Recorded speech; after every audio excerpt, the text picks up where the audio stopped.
Had a little listen to his podcast, huh? Dude, it's educational. And besides, I've been wanting to listen to this one. Welcome to Idling in the Impala, a podcast by and for lovers of supernatural and the fan fiction it inspires. I'm Kasey. I'm Sandra, and at the time of this episode recording, we are 1 week away from the 20th anniversary of Supernatural's premiere back in 2005. We're joined today by Nyxocity, a member of the fandom who's made a substantial mark with SPN fanfiction over the past 2 decades. Her verses are legendary, and she's currently amazing fans with the literally just completed epic J2 fic, Retroactive. When we recorded an interview with Nyx in December of 2024, she revealed she had plans to revisit her ultra-popular homework verse in honor of Supernatural's 20th anniversary in 2025. She's kindly joined us again to celebrate the show, fandom, and answer some fan questions. So, big thanks for joining us again, and welcome to the podcast, Nyx. Welcome. Hi, everybody. Yay! Yay! This is a big day for you, and Huge day. Yeah. huge day. Kasey actually was wondering as we were chatting before you came on. Kasey, what were you wondering? I was wondering if you had timed your final chapter of Retroactive to go live just as you were about to come on the podcast. Was that deliberate, or did it just shake out that way? It was sort of deliberate. I planned to be done I wanted to be done by September 5th. And I did get the last chapter of the story out on the 5th, but then I still had the epilogue, and I was like, well, I'm going to get it done. I'm going to post it tonight because I want to be done when I go on the podcast. So Oh, that's so cool, though. I love that. I was actually hoping that I would be done. 5th was my secondary date. My original plan was to be done the week prior, and then I was hoping I might be able to get the first chapter of the new homework verse out by this Friday, but that did not happen because Retroactive literally did not want to end. So Sometimes it do be that way. Yeah, when I was looking at your notes that you posted on Retroactive, I mean, there's a lot to unpack. It's like I started this story, you said in early 2021, wrote 100,000 words, got discouraged and put it down for 2 years. So at the time, it looked like you said this story is incredibly long because this baby is going to top out at 220,000. oh no. And I was just like, wow. And that was what, like May of last year when you wrote that? Yeah. Okay. Mm-hmm. So yeah, it's a lot has happened since then. Another like 200,000 words apparently. Like Wow. another 300,000 actually. Yeah.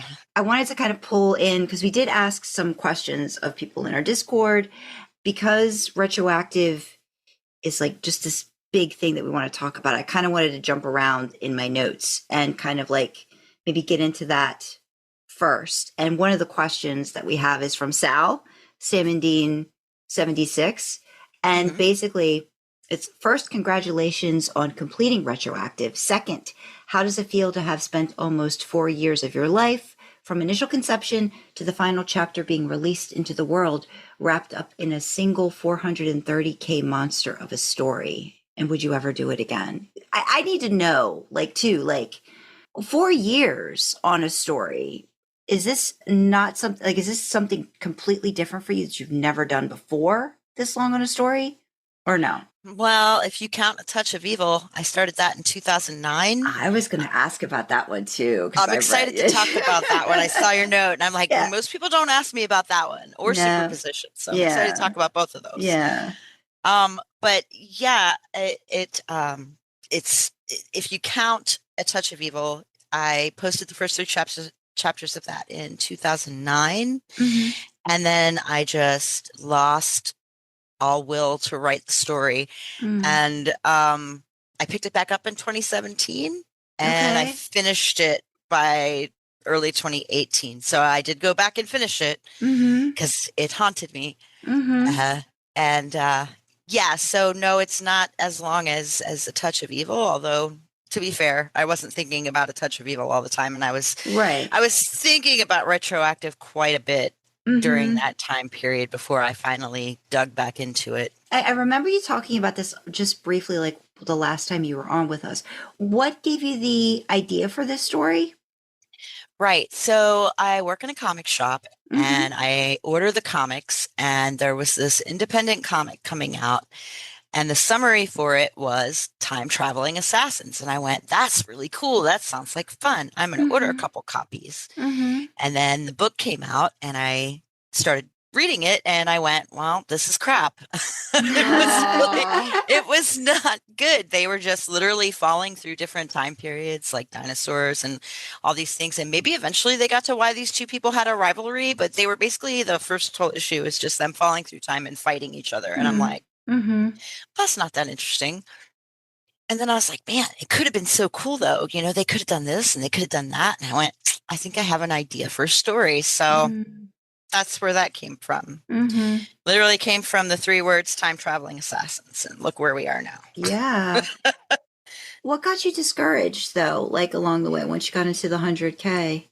So it was a couple of things. The first thing was that I was going to, from like once I got to a few chapters under my belt, I was going to just start posting it. And then my friend who was betaing for me at the time was like, well, I think you should write the whole thing before you post it, because what if you decide you change your mind, like, or you write yourself into a corner with the time travel stuff, and like, Mhm. what are you going to do if that happens? And I was like, okay, maybe you're right. So I was basically writing in a vacuum, and that got very discouraging. And then the Mhm. other thing was that they just would not fuck. I could not get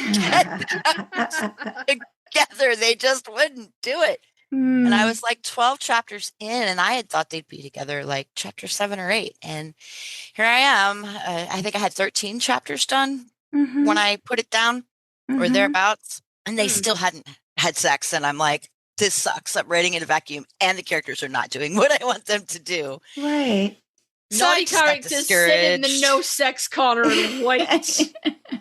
Yeah, it took till chapter 16. It took to like, I don't even know, 130,000 words before they had Okay. sex, I think.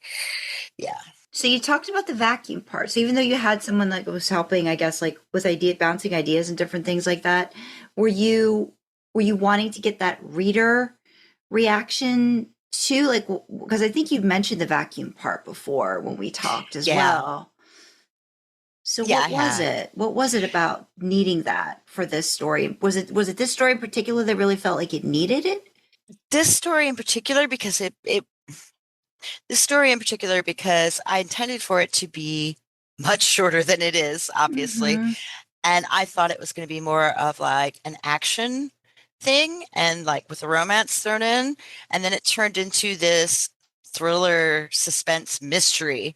Mm-hmm. And it got really long and there was so much to think about. And it was very daunting. And so after I put it down, I kept thinking about it and I finally came back to it and I went, you know what? If I just start publishing this, if people start reading it and they're excited about it at all, even if it's just one person, that's fuel for me to keep writing and keep going. So I know at least somebody's enjoying this, because I had lost all perspective at that point. I'm like, I feel like people are going to get bored because here we are, chapter 13, 110,000 words, I think it was. Mm-hmm. I'm like, and they aren't even like together yet. And, Mm-hmm. and like, I've never written a story this long that where they weren't like romantically. I mean, it was still getting off the ground at that point. Mm. We were 1/4 of the way to the end, literally. Which makes sense now looking at the scope of the story, right? Like now, like Yeah. looking back, you can see, okay, well, now it makes sense that it took that long considering it was a quarter of the way through. Like, which kind of like that beat, that rhythm of a story. But you wouldn't have known that, right? Unless you had like until you're at the end, like, well, now it makes sense why all those things probably happened the way that they needed Right. to. Yeah. And I definitely needed that push. And Mm-hmm. one of the things that was really cool about this story actually was the reader interaction, because it is a thriller suspense mystery. Mm-hmm. A lot of times it's ending on a bit of a cliffhanger at the end of every Right. chapter. Right. And I'm giving out little bits of information because obviously I knew what the plot was. So I'm setting things up and I'm giving you just a little more information on this mysterious character and their background. And I'm giving you just a little hint of what happened here. And so consistently people were in the comments going, oh man, and they're throwing out these theories about what they think is going on. And it's so great. And it was so much fun because I got to interact with them and be like, well, I can't really say, but Yeah. you know, I think that's a really great idea and, you know, be excited with them. And it was kind of almost like a TV show coming out every week and then you get to talk about it type of thing. I was thinking about that too, like, you know, almost that water cooler aspect of it that I've seen a few people. I've seen or heard about people being able to do this. I don't think I could post in that way. I'd love to get that sort of like, you know, reaction from people consistently. Like to know to post consistently to get those reactions in like real time, like, you know, like, okay, this is when, you know, like turn on your TV. This is when this episode, well, you know, on Fridays, Nyx is going to be releasing the next chapter of Retroactive and everybody's gearing up for it. And then they'll chat about it, which I think was just looking at your stats. I mean, there's 1,600 comments on this story and you've got 21,000 hits. Did you notice, was there like, did it start to gain momentum in terms of more people commenting? Like, was it almost like a snowball effect? Like, were you getting a lot more interaction? How was that helping you then to finish, like the impetus to get done? I had quite I had a handful of commenters at least from the beginning, and people were really into the mystery of the story because it is very like everything is being unveiled a little at a time. There are lots of twists and turns as you go through it. People would start throwing out theories, and then I think other people saw that and got excited. So then they started throwing out theories, and more and more people began to speak up and be like, well, I think this is what's going on. And I don't believe that that's what happened there. I think he's lying about that. And like really getting into it. And as a writer, that is the dream. Like you can't ask for anything better than that. And like, so it was just really gratifying and very exciting every week to see what people thought and what they had to say and what their theories were and how their minds have changed about certain things. And like, we might have touched on this in the last time we talked about this, but obviously the fics finished now. Did you find that those kind of comments, audience questions, it ended up influencing anything? Or were you like, nope, I know what's happening. I know how we're going to get there. These theories are great, but I'm set in what's going to happen. Yeah, it didn't really change anything that I did. I stuck pretty much to the story. Like I changed my mind about some things along the way, but it wasn't really because of like reader input. Like Stephen ended up being much more sympathetic than I initially thought he would be. And that was just how I ended up writing him. And everybody was prepared to hate him anyway. So that was definitely not that. But no, I don't generally let comments affect what I plan on doing because then it just, I don't know. I mean, do you think it might be a little bit of like, I mean, I've seen this in TV shows, right? Almost like a little bit of fan service that maybe doesn't service story kind of? Yeah, well, yeah, I mean, I have so I will throw in a little bone here and there if somebody's like, man, I really want like, because there was something that happened. Like yeah. And like, I'll be like little things that don't like necessarily affect like the bigger picture. Right.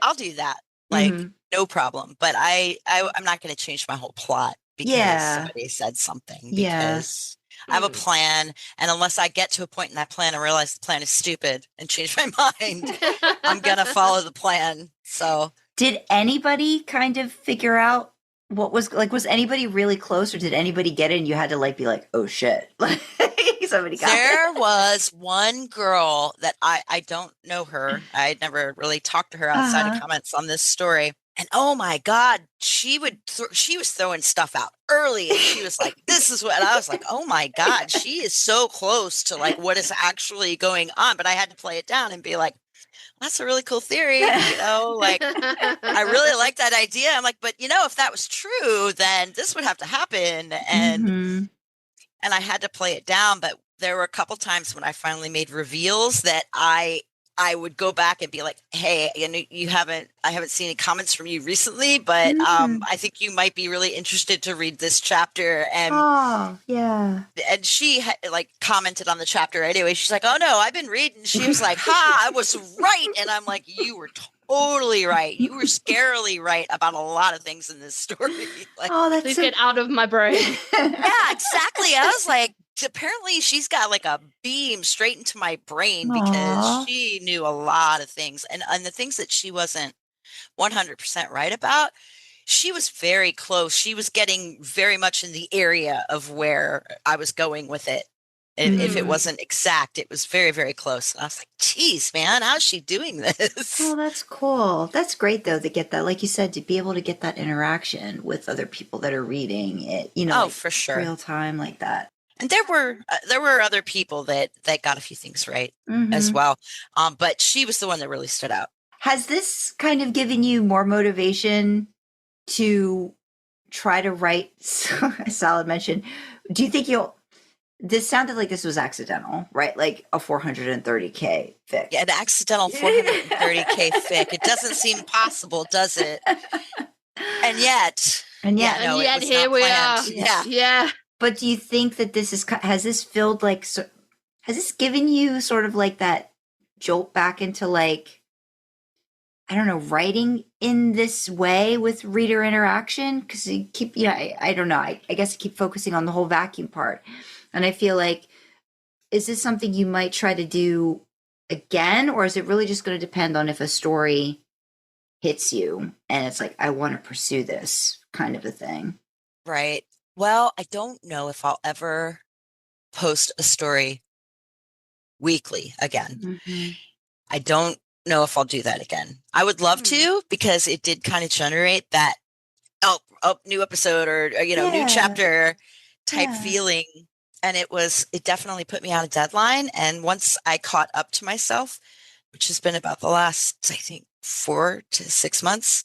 Okay. I'm literally pumping out 5,000 to 8,000 words a week in addition to working 40 hours. So how are you doing that, Nyx? Like how, like, I don't know. I come home at night and I do what I have to do real quick. And then I'm like, okay, time to write.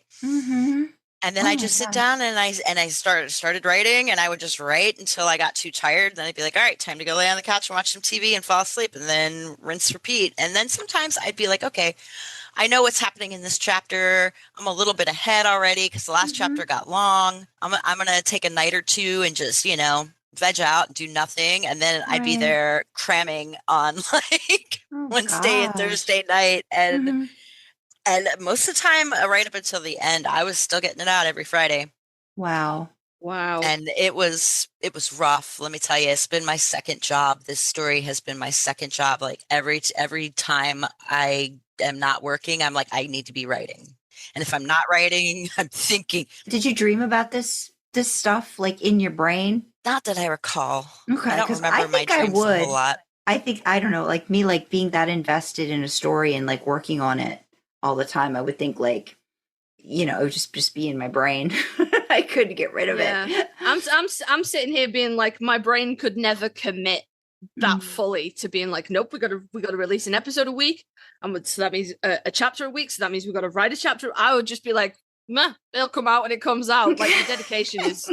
But I knew if I did that, I would never finish it. And part of the contract of posting something like this weekly and getting people excited about it and generating discussion, you have a responsibility to finish your story. I feel like, I think George R.R. Martin has completely just like, what, you don't do that to your readers. You just don't. I'm sorry. No. Yeah. And I was not gonna back out of the promise that I made, because I was writing it for me. I was writing it for the characters, but as I told everybody in my closing notes, like, I would not have finished this story if it was not for you guys. That's so awesome. You guys kept me going week to week with all your theories and thoughts and feelings and comments, and like knowing that I you were love excited that. about it, and like, yeah. So I wasn't going to let them down. That was my big thing. I was like, I'm going to finish this. That's You hear that, awesome. George? The gauntlet's been laid down, motherfucker. You just can't be doing this. Yeah, and I mean, I've written 300,000 words, a little more in the last almost 16 months. Like, get off your ass, George. What are you doing? I'm working 40 hours a week too. What are you doing? I'm convinced he has the completed manuscript for the Winds of Winter, and maybe even the spring, the one after that. And he has it on his desk, and it's all there, and it's all completed and everything. And like the art's there, it's fully done. And he just does a little post-it note on it. And every time someone asks him when it's coming out, he pushes it back a week. And I'm convinced that that's what it is now. And I think the amount of time he's been asked about it now, it's got to be like 50 years from now. It's got to be. But it's just sat there, and he's just like, well, if they'd shut the fuck up about it, I'd release it. I don't know, man. I don't think he's written it, to be quite honest. Well, he worked on the TV show, so like, yeah. I don't know, like, I feel like maybe I would be like, well, what's the point in writing it? Nobody cares anymore because the TV show sucked. Like talking about like water cooler stuff. I mean, I just remember how big of a deal Game of Thrones was, and then how disappointed, people were. And I think a lot of that kind of did have to do with the whole fan service aspect of it, or the fact that they didn't have the notes really to go along with it anymore. So it just kind of like, boop, it just turned into this thing. But I'm glad you had the support that just kind of like propelled you to keep going. You mentioned like Trendy Kitty and T. Were they part of the idea bouncing? Did they help beta? How did, like, every week, did you have like sort of like a little mini team helping you along the way? Or was a lot of it at some point just like, I'm just getting it out kind of a thing? I would write the chapter, and I discussed my ideas with Trendy Kitty, and she helped me somewhat. She's not really a writer, so it's not like when you talk to another writer and you're like boom, boom, boom, going back and forth with ideas. Yeah, she did help me bounce ideas, and she did help me formulate, and she at least let me talk enough that I figured out what the plot of the story was going to be, right. and then she helped along to some degree as well. And I would write the chapter, then she would go in and she would bait it, and we'd talk about it a little bit. And sometimes I'd be like, well, I'm stuck on this part, I'm not sure. And then she would suggest a couple of things, and sometimes I would do those things and sometimes I wouldn't, just depending on how I felt about it. And then T, mostly I was just sending it to her to read. Like, she was my reader audience, and yeah, she was just super excited about it the whole time. Oh, nice. So I love that. For anybody who hasn't read it, which would be Kasey and I, what would you, because I know you said time traveling assassins and everything, but like, what are some parts of it that you were just like maybe totally surprised at when you've read, like when you wrote it, or what are you like most proud of, like about, are there certain moments, certain scenes? Just tell us what you're proud of about this, because this is a big effing deal. What are you proud of about this? Well, I'm proud that I was able to write it and finish it and not fuck it up. Because there's a lot, it's such a complex story. It's very complicated. And part of the writing process for me was making sure that I wrote it so that, anyone could come in and hopefully understand what was going on. At any given time. I mean, you're talking about time travel and all different theories of time travel, and then things that happened in the past, things that happened in the future, like, and you got to be able to, complicated. Yeah, you got to be able to convey all of that without confusing the audience. And it's easier in something like television, where you can give visual cues about where you're at the time, like filters or lighting or whatever. But in a story, it's a lot harder. So I was pretty proud that for the most part, I managed to do that without confusing people too badly. Although there was a point where the big reveal of what happened is told, and I had two different people explain it, and people were still like, and I was like, okay, I'm just going to make a graphic. So I made a graphic. We love a visual aid, though. We love a visual aid. And then everybody was like, oh, okay. And I'm like, yeah. I'm like, I tried my best to have the characters explain it, and it just wasn't translating for everybody. I mean, some people got it, but other people were like, yeah, I don't think I still quite understand how this happened. And I'm like, okay, I'm going to make a graphic. Don't worry about it.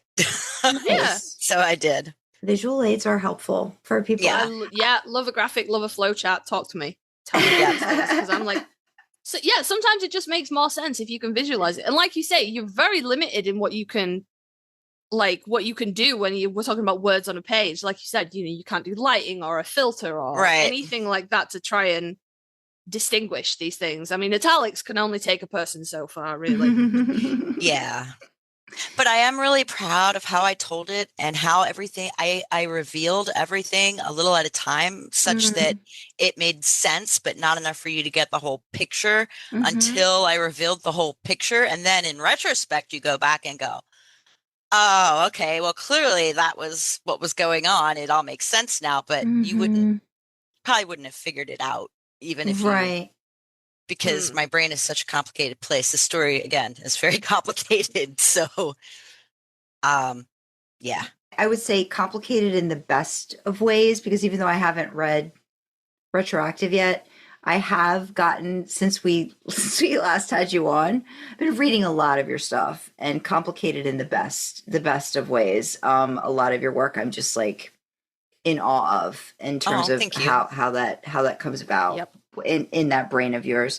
You mentioned a character. Were there any characters that really surprised you? Because I know like plot and stuff is kind of a thing, but characters are kind of like those parts of a story where they can surprise you, even if you know where they're supposed to go or how like, they're supposed to interact in a story, but maybe what they do in it might surprise you. So were there certain characters, you mentioned Steven, were there other characters in there that maybe you enjoyed writing more than you thought you would?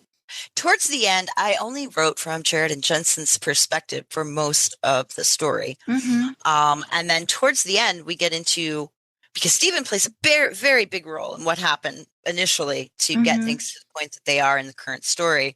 And I ended up writing from Stephen's POV, and was it just Stephen? Well, oh yeah, it was Stephen interacting, and he was interacting with Katie for most of that section of the story. And I was like, man, I'm really having fun writing this. This is really cool. And I'm like, oh, it's because I'm not writing Jensen and Jared, who I've been writing for the last 300,000 words. This is new and exciting. So yeah, actually seeing it from a different POV, literally, like you're like in the story, writing it differently. Yeah. Oh. So that was fun. And I really did end up.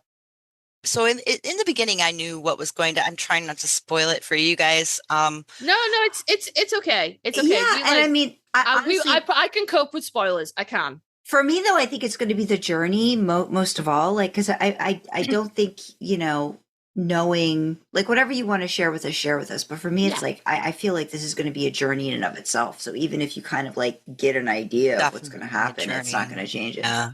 A fic does not shake out that long and be all about the ending. It's got to be about the journey and the adventure. Oh, it is. It is. Yeah. So you tell us whatever you want to tell us. Yeah. Tell us about the journey. So Jensen knocked over the first domino of trouble in the story by doing something which for him made sense, but was not particularly the best decision maybe that he could have made without getting more information, but he did what he thought he had to do. Well, I mean, you're going to know when you read the story. The first scene is well, I don't know if I want to spoil it or not, but yeah, basically the first scene is Jared in a hotel room after making a kill, getting ready to leave, and this guy who he doesn't know, who's the most beautiful man he's ever seen, shows up, also a time traveler, which is weird because his organization is supposed to be the only ones that have time travel. Then this guy who is very distraught and clearly very emotionally wrecked about it shoots him and kills him. And we don't know why. And that's where it all starts. And we later find out that Stephen played a key role after that first domino was knocked over. And I was like, yeah, I mean, this is what Stephen did, and like this is what he's trying to do in the timeline, and what he's trying to fix, and what he's trying to make happen, and this is why he did it. And I knew all of the key points for Stephen's plot. I knew, like, none of that really changed too much. But once I started writing him, and I got into it more, I went, oh my God, this is tragic. Like, I didn't realize how sad and tragic Stephen's story actually was, and until I started writing it. And that was kind of a surprise for me. So Sam Dean 76 and I have been talking more because she just like got so into the story. We went back and forth in comments. I think our comment threads are longer than homework first now. So literally it's longer than the first homework first story. And so that scene, she would reference it like almost every time she left a comment trying to figure out what was going on and how that was going to be prevented or how it was going to be changed. And she was so fixated on that scene. It became a running joke between us. And yeah, because she was very emotionally invested. And the scene is very heart-wrenching for just jumping right into a story. It's like, whoa, big emotion. Yeah. And then eventually we get to see that scene from Jensen's perspective. I'm not going to say exactly how, but we eventually get to see that scene from Jensen's perspective. And the second that it starts, I imagined her reaction because she's got that opening scene memorized word for word. I'm sure of it. And I was like, when she left a comment about how distraught she was, I was like, when I was writing that scene, I was thinking about you because I knew like 5 words in, maybe even 3 words in, you were going to recognize what scene it was. Dedication. Yeah. And so it does open very strong. Yeah. I think my thing was like, I started reading it, but then when I knew how long it was going to be, I was like, I'm just going to wait a little bit. And then it just kept going. I was like, I think I'm just going to have to wait until it's done. And I got excited when I saw, because I kept seeing 50, 51, 50, like every time, because I'm subscribed to you. So like, here comes another chapter. And I kept waiting for that. Yeah. What, like however many chapters out of question mark to see like there was actually like that ending mark. And then I think it was just maybe, was it this week or last week where it was finally like you saw it. Was it 64, 65? Right. 65? It was when I posted chapter 62, I was like, okay, 2 more chapters. I'm finally going to put a number here and it's going to be 64. Well, guess what? It's 65 because one of the chapters got so long I had to split it in 2. It was like 12,000 words. So I'm like, I'm not going to post a chapter that long. Yeah. I'm just not going to do it because then it gets to be overwhelming for people too, because it's a very like harrowing, emotional story, and as you said, all the details too. If there's a lot of plot, you do kind of have to space that out a little bit more for people to digest when a lot of those different things are happening. So yeah, that makes sense to have to have like broken that up a little bit more. Overwhelm everybody. Yeah, especially at the very like end, like towards the end. It's like, okay, now all of this is like, whoa, like wait, what just happened? Like my brain is like blue screening because there's like all this stuff going on. So much information. Yeah. So yeah, I put up 64 when I posted chapter 62, and then I had to change it to 65. Honestly, I'm sure some people would have been like, keep going, like just keep adding to it. So I guess everybody was very conflicted. They were like, oh, like I want to know how it ends, but I don't want it to end. you really are enjoying the journey, right? Like I think that's what it was too. Like going on the journey with you, I'm sure for the readers was a great experience. And it doesn't happen very often, I don't think, anymore. I mean, I think there might have been a few other fics I know of that like kind of like have done it that way, but you're bringing back an excitement that I think a lot of people haven't had in a while, I think, for fics in general, especially like a J2 fic of this magnitude, I think is pretty darn impressive. So I think that's underselling it. Yeah. Fucking impressive. I think it's better. Absolutely. It was very, very much a very unique experience, and it was really rewarding. I think on both sides. I hope. But definitely for me, like God, it's just for people to be that excited and throwing theories around and showing up and commenting. Some people showed up and commented, like probably 6 to 8 people I could rely on to comment on pretty much every chapter. And then I would get other people who commented sporadically, and and so it was such a unique and really like just such a cool experience, such a interesting thing that I don't think even when I used to post chapters, it wasn't like that. And it's because of the nature of the story, because it is very plot driven. It's a mystery. It's a thriller. It's oh my God, what's going to happen now? Oh my God, what's happening? What did happen in the past? And like, yeah. Mm-hmm. Yeah. Congratulations. I can't wait to start reading it. And I'll, Same. yeah, Same. Thank you. Like I said, 4 to 6 business months. I'm It about is to get a real very- fucking busy with real life as well. So you gotta give me a minute. It is a very long story. Oh, and one of the things I'm also proud of is that Yes. somehow I managed to, towards the end, my chapters, like for a while, I cut it back to like 5,500 words or so per chapter per week to like not kill myself. And then as I got closer and closer towards the end, and I'm talking like act 4, not the last few chapters. I started having to write it, week to week. And I was really, it's not quite, because I had a chance to really polish those first 13 chapters, right? But I think if you go back and you read the quality of the final chapters, where I was writing week to week, and then eventually it ballooned from 5,500 to 6,000 to 7,500 per week, and then towards the end we're talking like 7,000 to 8,500 a week. So, but the quality, I wanted to rush at certain points, and I didn't let myself rush. And I think that when you're reading it, that it's consistent, like in terms of like quality and the way that the story is being told and the tone and all those things. That's good. So I was really proud of myself for that. You So I'm should writing be. on the fly and posting it, Absolutely. If you could just leave some talent lying around for us, please. Lord. No, really, just congratulations on that. I think that's awesome. I think it's awesome. Thank you. Yeah. And I don't know if I fully answered Sal's question. How do I feel about finishing? I'm proud. Yeah. I'm really happy to be done. Mhm. I'm really happy Yeah. to be done, because it's been so much work. Yeah. Like literally my second job has been this story. So there's relief in there too. But there's also sadness, because their story is done, Yeah. Yeah. And it's been part of my life every week for so long. So I feel a lot of different things. I'm very in my feelings about it. I'm excited. I'm sad. I'm happy to be done, but I'm also, gonna miss it and miss talking to everybody about it every week, and like all those things. And Yeah. and then would I do it again? Probably not, unless I was getting paid. That's a good call there.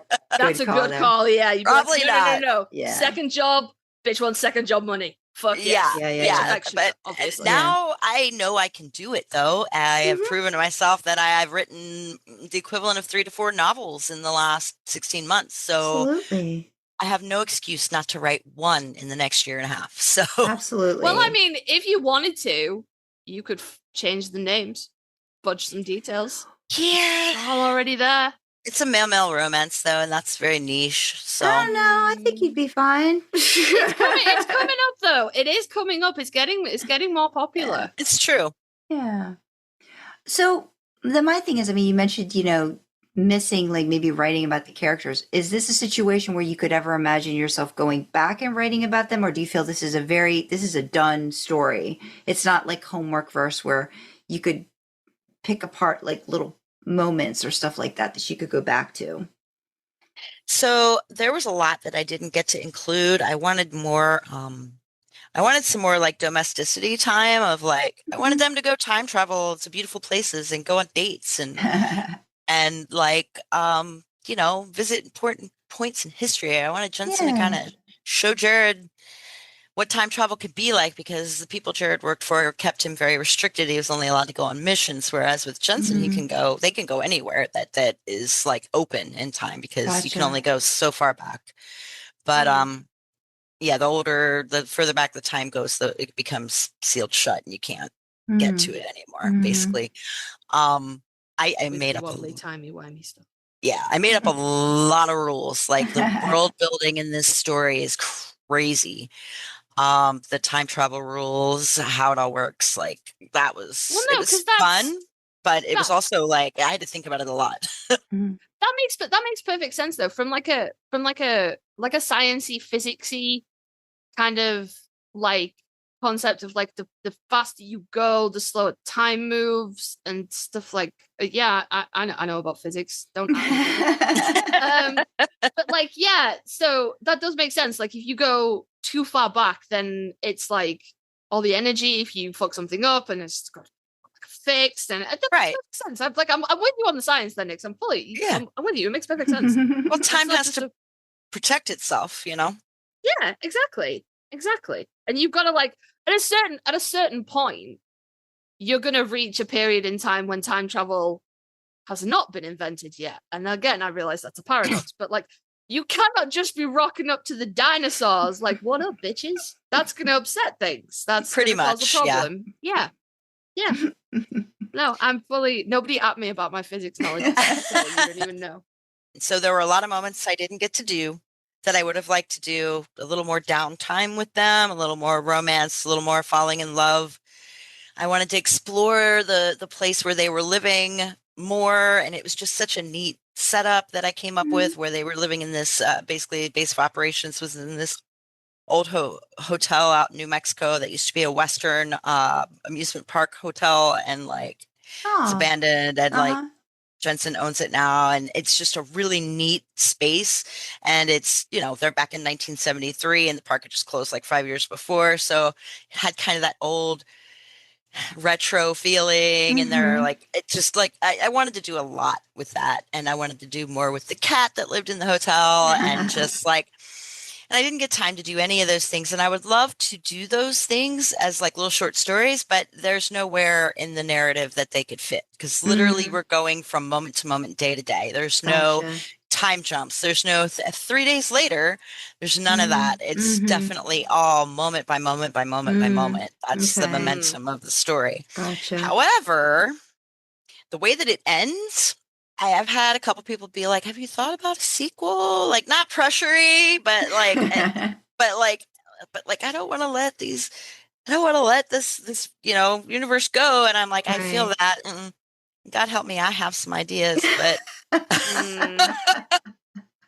but do I want to get into all that and end up writing another 300,000 words? Not really. Right.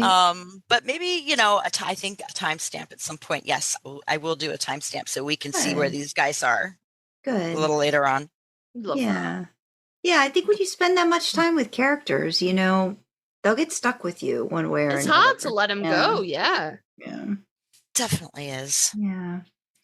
Oh, I'm even more interested in reading now after hearing about all of this.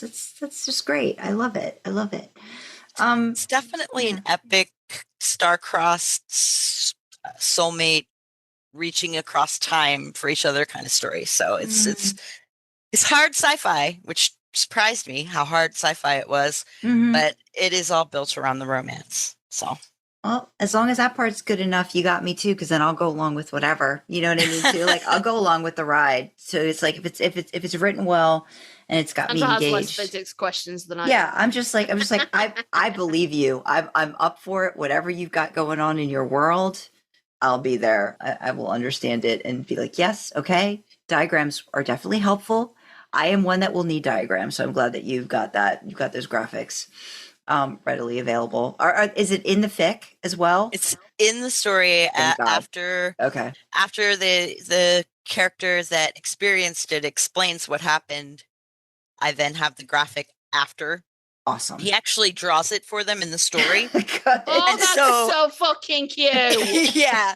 So at the end, you see Steven's drawing, and then it's the graphic. Awesome. Yeah. That's great. I love that. Oh, that's adorable. I love that. Because we're kind of like, I remember when we had the conversation, like tying this all together, because you've been in the fandom for a while. It's amazing to me that you've, I guess, gotten so much inspiration too from not just Sam and Dean, but Jared and Jensen for a very long time. I feel like there's something very special about that. And I don't know if that's been something for you, because I know you've like written in a lot of other fandoms before, but is there something about this that's just kept you going for so long with these guys? Well, I really haven't found anything else that caught me like this fandom did, like the show did, like their real life friendship did. Yep. We're totally normal about it. Yeah. And yeah, I just haven't found anything between any other actors, characters that's drawn me in like these guys because of that chemistry and connection that they have. Mm-hmm. Yeah. That was lightning in a bottle, and I've never seen another show that found that kind of chemistry. I mean, I remember being like, we've got royalty coming on, Kasey. We've got to be on good behavior the first time you came on. And I was just like, especially I think and again, like I didn't know of you until Kasey really started saying, like Nyxocity and people like, who are into Wincicity, Nyxocity, J2. And I'm like, I don't, but then like, oh, everybody know, like if you're in that area, people know you and you are like, you have to have read stuff by Nyxocity. And I'm just like, if you're in Wincest, if you're in J2 and you say homework verse and someone's like, what is that? I'm like, fucking, what do you mean? Everybody's read it. What the fuck, guys?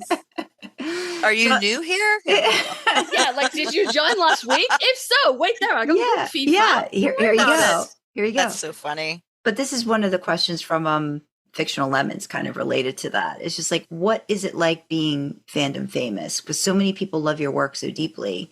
How do you feel about that? What is it like being fandom famous? Well, it's really kind of weird. Valid. Very valid.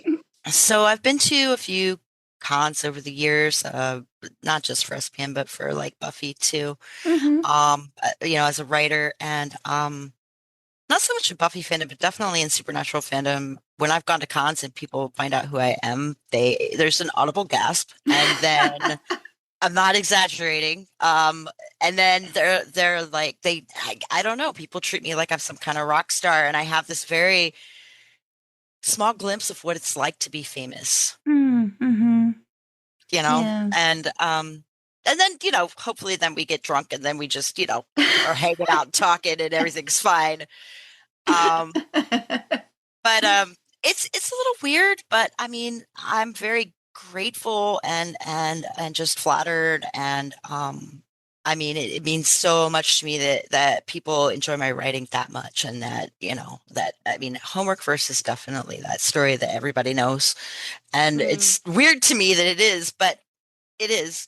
And I'm just so like honored, really, that people love it that much. And like, wow, I created this thing in the world and people really love it. And I'm like, on a micro level, that's a little bit like when you create something like Supernatural, like, I created this thing and people really love it. And have you been to any conventions recently?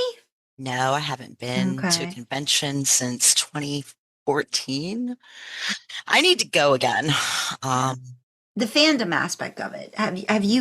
Has Retroactive really kind of gotten you back into that part of it a little bit more than you were before? Definitely communicating with people more. Yeah. For sure. Yeah. For sure. Good. Because I hope that means that you're going to do more then. You're going to write more. Again, take a break, by all means. Take the breaks that you need, but like... No pressure. Your stuff, like your stuff is great. Your stuff is great. As a late blooming fan to your work, I can't wait to see what else you do. And I still have to get through Retroactive, and there's other things too. But it's just, you have a lot to give to this fandom that I think truly does appreciate your work. You know what I mean? And the talent that you choose to give, because it's giving of yourself to a lot of people. And I think that this fandom in particular, I feel is very appreciative of that, because you could write amazing stuff probably for any other fandom if you got into it. But the fact that you're still writing J2, or Sam and Dean means a lot, I think, to the people that love and appreciate the show and the characters and the actors. So you giving of yourself to do that is great. So please don't ever stop doing that. I love doing it. Mm-hmm. But you want to get paid for stuff too, so make sure you get paid as well. Like sometimes, yeah. I mean, if I'm putting out 8,000 words, 6,000 to 8,000 words a week, it'd be nice if I was getting paid. So I don't think I'll ever post weekly again. But I think I might do something like this again. It just won't be every week. Mm-hmm. Yeah, yeah. Maybe every month. Yeah, yeah. I think that's fair. Do we want to talk about a little bit about homework verse now? Because I think, have you started writing? Do you know what you're writing? How is that going with that part? So now that I'm done with Retroactive, which I literally put my head down for the last week and a half and did nothing else but think, eat, sleep, breathe Retroactive so I could finish it. Now that I'm done with that, I'm ready to do another reread of Homework Verse over the course of, probably several days. Just get it back fresh in my head.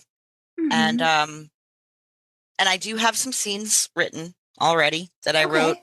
I think before I talked to you last time and maybe it was right after, I don't remember. Yeah, it was right after when I had made the announcement because I was like, I was kind of being inspired by the idea of I'm going to write Homework Verse again. So I wrote a couple of small pieces of scenes and I'm like, I cannot get into this right now. I cannot do this. I need to finish Retroactive. So I'm going to back off. But I know what's going to happen. Yeah.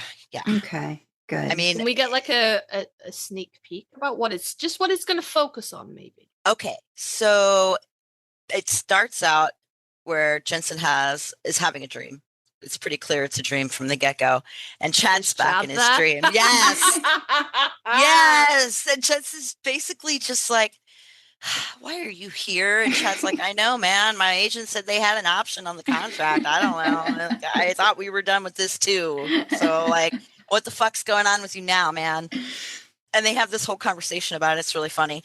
But yeah, so we won't know right away what's going on with Jensen. But basically, when we get back into the real world, it turns out that Chris, who owns the nightclub, is throwing them a 10-year anniversary party of being together. Aww. And he insists that it's a big deal that they've been together for 10 years, even if, you're not married or anything like that. Being together 10 years, that's worth celebrating. And God damn it, Jensen, we're going to do this because this is something that people do. And he's very insistent about it. Jensen. Yeah. Yep. And so they're inviting everyone. Like Chris is inviting everyone, like Jared's whole side of the family, Jensen's whole side of the family. Chad and Misha are going to be there. And it's basically going to be this big party at Chris's club with all of their relatives. Chad and Misha are still together? And Chad and Misha are still together. Fucking thing. And they are going to get up to all kinds of stuff. I have plans for them. But yeah, it's going to be about, working up to getting to the party and how they're feeling about that. And then getting to the party and, oh my God, relatives, because that's going to be fun. We've never seen really anybody's families directly. Yeah. So that's going to be interesting. And then, Chad and Misha's interactions with the relatives, some of which Chad knows. And yeah, it's going to be fun. But gonna be I like that it's almost like, an anniversary reunion kind of like in line with everything else that's going on. I like that. Yeah, and it's set a couple months after the reunion. So it is just a little bit later. Oh, nice. After the last story we saw them. I don't know if it's before the last Chad and Misha story, the very, very short Chad and Misha story. That's, I think, the last chapter that's up right now. We'll see. Okay. Because if you guys remember in that one, Jared was trying to talk Jensen into getting a monkey because he was actually angling for a dog and he was going to like backtrack and go, okay, maybe we don't get a monkey, but what about getting a dog? Yes. Yeah. Aww. So we'll have to see. Back into them. Very cute. Do you have to read pretty much do you read it all again or do you just like read bits just to get a sense of like where to place things when you're talking about another long fic and all the different sort of timestamps that go in with it? I'll read everything. I mean, don't get me wrong. I'm going to skim the porn. It's and the porn is a lot of the story. So yeah. I don't need to know every single detail of how they're having sex. I really want to reread it. I will read it, but I'm going to skim over it. Like I'm going to just catch the highlights and get through it. Yeah. Because I just want to get, that sense of who they are in their heads and like the sense of their personalities and stuff before I start to write them again. So I make sure that I've got their voices straight in my head because I am just coming off writing totally different version of Jared Jensen. So Yeah. That definitely makes sense about making sure that you find their voice again. yeah, it's like a palate cleanser to read it, and then okay, now I know where I'm at, and I know what I'm writing. So, do you have an idea of when? Like, are you going to try to release it right around the anniversary? Because this is going to come out the end of September, so we're probably not spoiling anything if anything's coming. Or is it going to come out maybe after, like in October? I'm hoping to get the first chapter out before this episode drops. Awesome! Ooh. Yay! That's I'm probably not going to take too much of a break, but then again, on this one, I'm not on a timetable. So, so if I put out chapter 1 and then it takes me 2 weeks to get to chapter 2, so be it. Yeah, you're going to get so many people excited about this. Yes. You've earned those 2 weeks, though. Yes. Good Lord.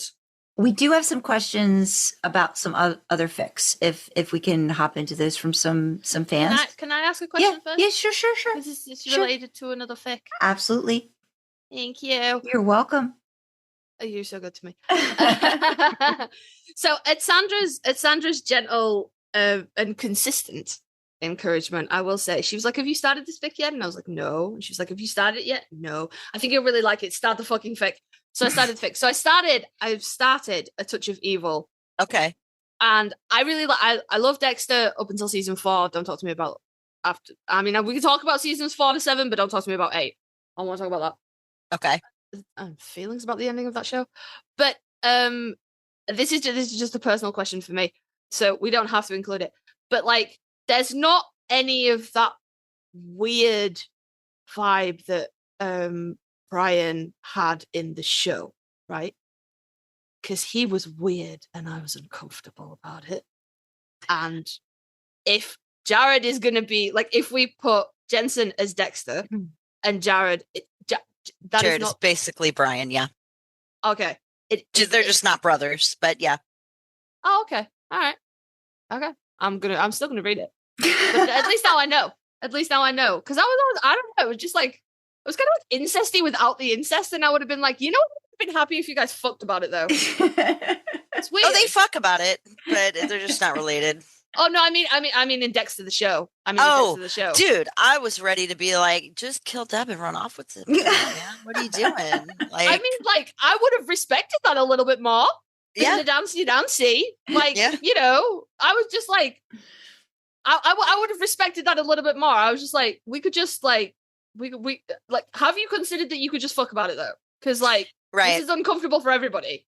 Right. Okay, cool. Right. So that story in particular is a response to, in fact, that my whole feeling of like, just kill Deb and run off with this guy. Come on, what are you doing? Like, clearly he's in love with you. Like, yeah. Well, I can see. The thing is, I can't imagine Jared being quite so, I don't know, ham-fisted, but not explaining himself about it.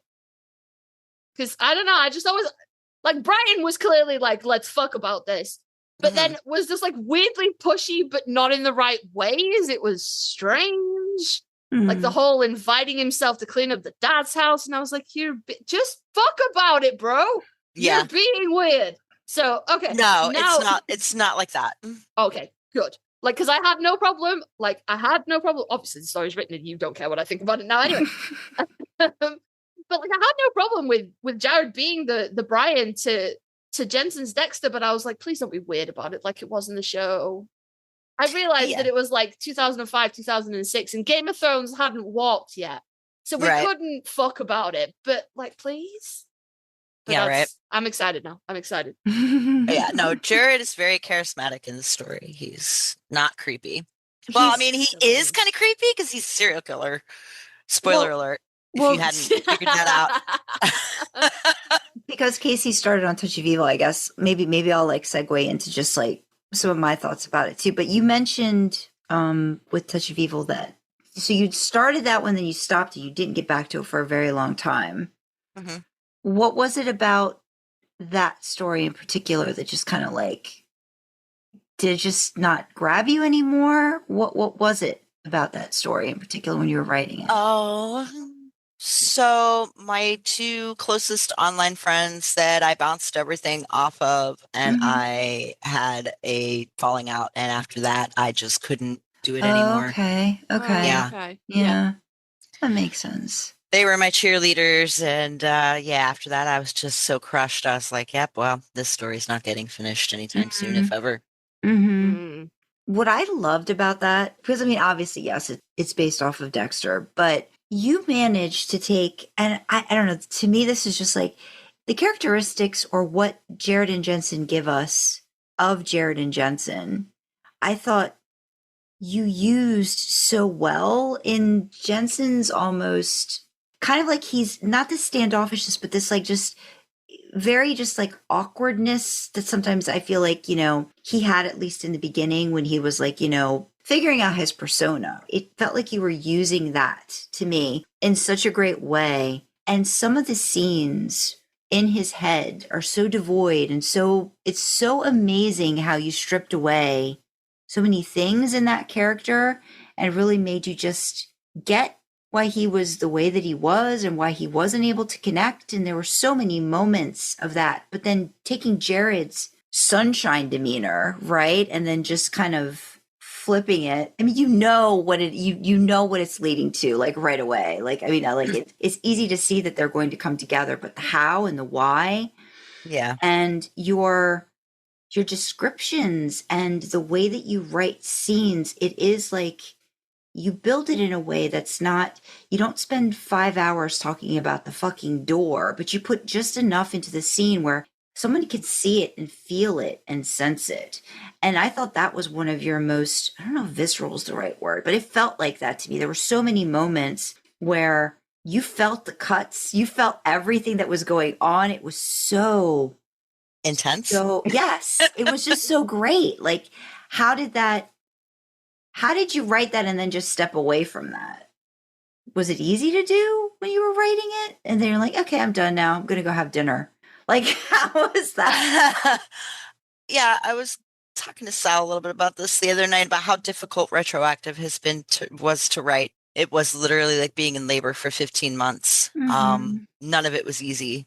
It's the hardest story I've ever written to this date. And apparently I keep up in the ante on myself. And I'm like, I look back at the stories that gave me a hard time before, and A Touch of Evil is among them. Anywhere But Here from Homework Verse was the first one that really broke my brain. And then, the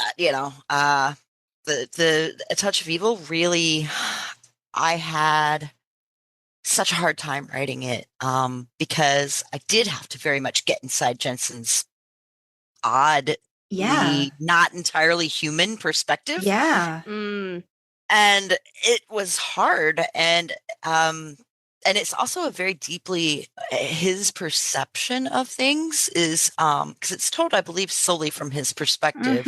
Yeah. And his perception and the way that he thinks is incredibly like steeped in poetic description. It's not just, and then he did this and then he did that. It's very poetic. And getting into that headspace sometimes would take me a while when I sat down to start writing. And then sometimes I'd be thinking about it in my head and I would get in the groove and then I'd go sit down and start writing before I lost it. It just, depended on the moment. But that story was also very difficult, although not nearly as difficult as Retroactive. Man, in hindsight, that story wasn't nearly so difficult now. But at the time, it was very difficult because, trying to show that Jensen is not entirely human. He doesn't think and feel like the rest of us.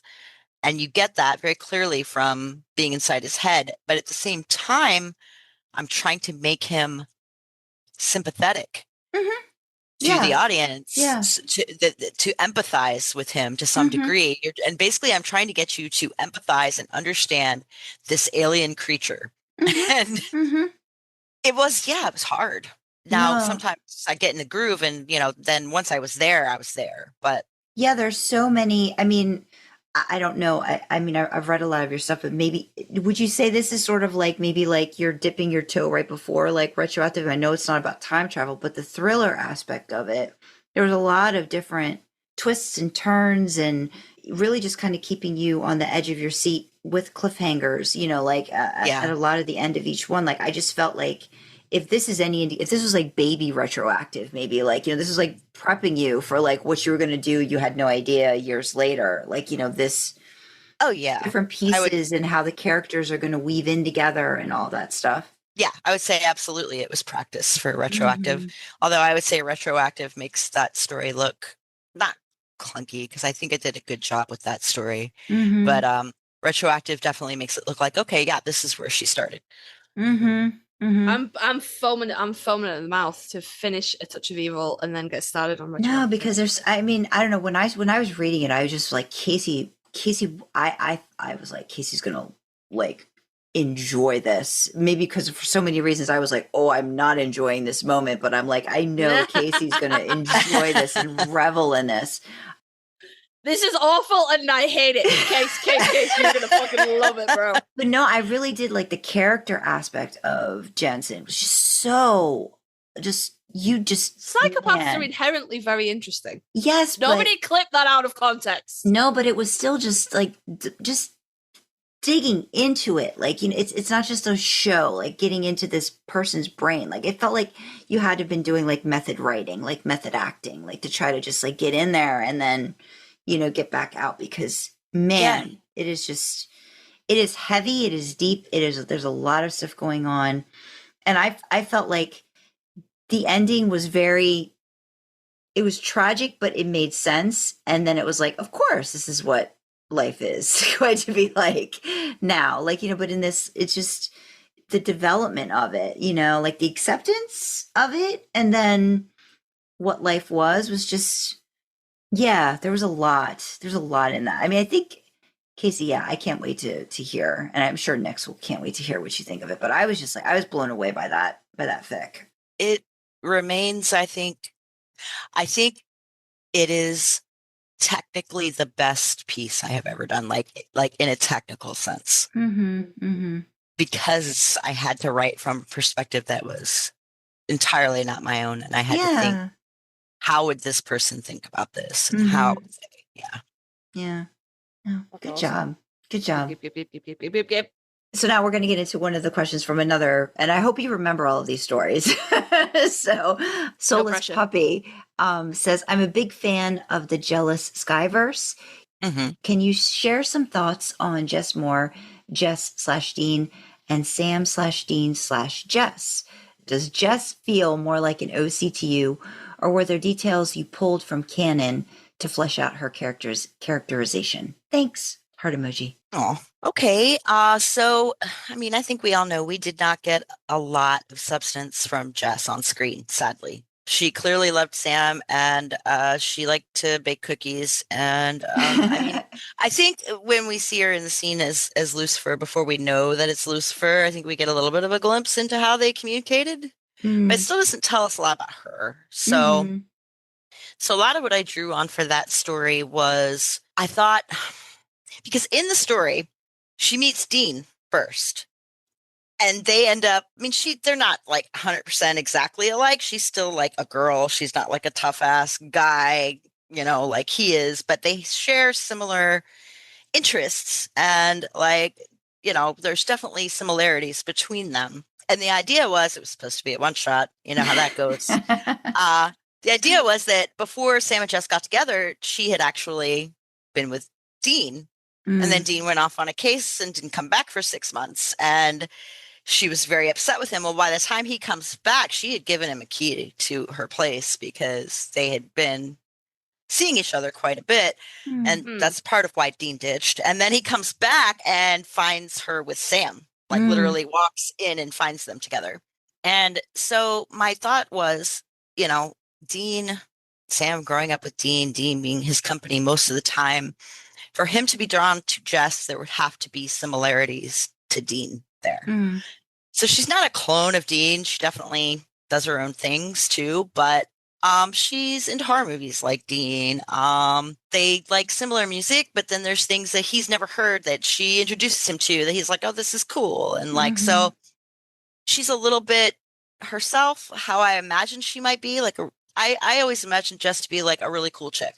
That's how she came across to me. And so she's got that to her, but then they also have some similar interests. And then the similarities that she and Dean share are what drew Sam to her in the first place. So that's kind of where her characterization came from, was like from a few different places. I do want to say there was a third part to that story, and part of it has been written since 2008 or 7, Okay. 8, and I have just never finished it, but because they have such this domestic life, hunting is more in the background, but hunting is part of it, but it's not the focus of it. And there is a third part that would pull them more into the life of a hunter, and that's one of the reasons I didn't do it. John was going to show up and find out about their little polycule. Okay. That was going to be fun. Yeah. So there is a third part. Fucking Maybe, John, man. maybe one day I will finish it. I don't know. Okay. But I didn't Okay. want to ruin their happy little lives, and this kind of would have ruined their happy little lives a little bit. Not completely, but a little bit. So. Yeah. How many parts are there to Jealous Sky? There's 2 parts, and I think they're 3 chapters each. Okay. They're not like stupid long. I think like 20, maybe 30 each, 30,000 words each. Okay. So you think there's a chance, like maybe you just might say, look, if you're happy with the way this is just going to be like an alternate, where like this is a possibility of where like it might end up if you'd ever release that. Well, I'm reaching a point in my life where I'm like, in fandom, where I'm like, you know what? I should just tell that story, and I should just finish it. Yeah. So I may do that at some point. Never say never. Never say never. The next question is from Dragonard Hill, and it's Nothing Ever Really Ends is one of the most beautiful and intriguing heaven fics I've read. Would love any discussion with Nyx about this fic. Was there any specific inspiration? How did the idea form? Their thoughts about the fic in general.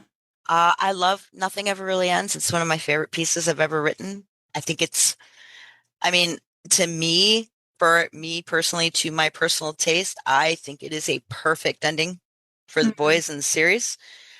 I mean, obviously I can't speak for everybody. That's just me, but it's one of my favorite pieces because I do feel like I hit it perfectly, at least as far as I'm concerned. And the idea for it, well, I wanted to do a post-heaven fic with Sam and Dean. And I think that might have been the theme I was writing for the first Wincest scene they did after the show ended. And I believe the theme, gosh, I can't remember if that was the theme or not. I don't think it was, because there was an ABO story in there too, and that doesn't seem to fit heaven. So that must have just been me. But I had this idea floating around in my head, and the show had recently ended, and I wanted to do something post heaven to kind of put a little extra finish on it for me.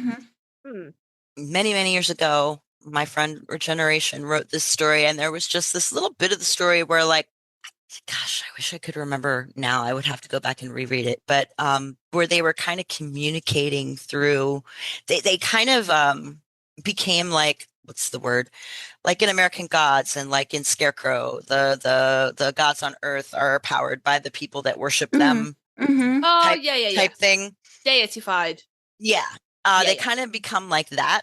And they communicate with each other sometimes as like, wind through the rushes and like, thunder and sky. And I thought it was such a neat concept, and it stuck with me over the years. And so when I was writing this story, I thought about that story was in my head kind of percolating. And I was like, that's always generated this idea in me to have them kind of transcend everything and just become something kind of eternal. And that is what they do at the end of the story. Like, I don't know if you guys have read it, but basically they go to heaven and they do everything forever. And eventually the people that they love eventually are like, have done everything they wanted to do. And it's been, who knows, eons. And they leave and go to wherever is next. And in the end, death comes and leaves. And in the end, Jack, God, comes and goes, hey, I'm leaving. This is your last chance. Do you want to go? And they're like, well, will we be together? And he's like, Jack's like, well, nobody knows. And they're like, well, then no thanks. Oh. So they go on in this universe, just the two of them. They become kind of like these almost elemental creatures. And they just go on together forever. And that kind of grew out of what she did in her story, although it's a very different concept, obviously. But that's where that idea kind of like the tiniest little seed Right. was planted for the That will grow story. forever. Yeah, I love that. It's Aw. awesome. You guys should read it. It's not that long because it was for a Yeah. zine. So it's I think 4,000 word limit and it's just under. So Yep. Definitely will. You know I'm gonna though. Oh man. I mean, that just kind of makes me think too, just about the fact that, you know, we're talking about like a show that's been around a while and how it just doesn't seem like there's no ending to it. There's just a like it's evolving, you know, like and I don't know, the fandom having some agency in that, I think in a way, you know, beyond the show being done. And I think that's just that's really special. I love that. I can't wait to read that one. There's another question from Digital Meow Mix, and it is, if I can ask about your older works, Stranger Than Fiction is one of my favorite metafics ever. I know we talked about this a lot last time because I love that one as well. Can you remember what kind of fun fandom discussions and in-jokes you were excited to include so that the boys could stumble upon it? oh gosh. Did I talk to people about it? Oh, I don't know. I had all kinds of ideas. I remember getting very inspired and wound up about how the story would unfold, talking to people back and forth about how like, oh, then they find fan fiction, and then Dean gets really into it. Then he's like grossed out, then he's like reading it, but then he's like, oh, but it's kind of interesting. And I remember talking about all of that. I don't remember. I think a lot of it I really kind of came up with on my own. And a lot of the funny fics that I talk about, like the garden with the vegetables and like Sam healing Dean with his huge cock. I put in all these fics that they talk to each other about that they read. And once the dam breaks, they're like, yeah, we've both been reading it. Okay, here's the ones we read. I made those up. I didn't read those somewhere and put them into the story. And then one by one, people would show up in my comments and go, oh, yeah, I've read that story. And I'm like, what are you talking about? I made this up. And that happened so many times that I was like, I give up, guys. I've apparently made up nothing in this story. It's all been done. There's nothing left to do. Everybody go home. Because every single scenario I thought I made up, somebody had written somewhere. So, and there was actually even a table of how many times he's even cried somewhere that somebody told me about. And I was like, you've got to be fucking kidding me. Really? Because I swear I made that up. And yeah, so. There's nothing new under the sun, guys. Holy cow. Oh, there couldn't possibly be. And then if you look, oh, no, that somebody actually has written something I mean, at this point, nothing surprises me. But back then, it was like season 4 and, you know. Oh, goodness. We've got another question from Sal, 1776, and it's music. Some of your music cues are epic. Twilight Zone by Golden Earring in Retroactive, as Steven stands in the motel room, for example, naming your most famous verse after a Van Halen song that is chock full of George Michael at his finest. One More Try was Chef's Kiss. Do you plan out the songs and write scenes to them, or do they just come to you in a fit of inspiration? And what has been your favorite music cue? Okay, so this was the first question in the interview file when I went to look at it, and I've been thinking about it for a while, and I'm really excited to talk about this one because I love putting music cues into my stories because I visualize them as a movie, and I'm like, if this was a movie, this is the song that would be playing right here, and it's completely fitting for the moment. So I do use a lot of music cues, and let's start with the retroactive one with Steven in the hotel room. That opening verse of that song was so on the nose for what was happening in that scene, where a man stands in a hotel room, with a gun in his hand.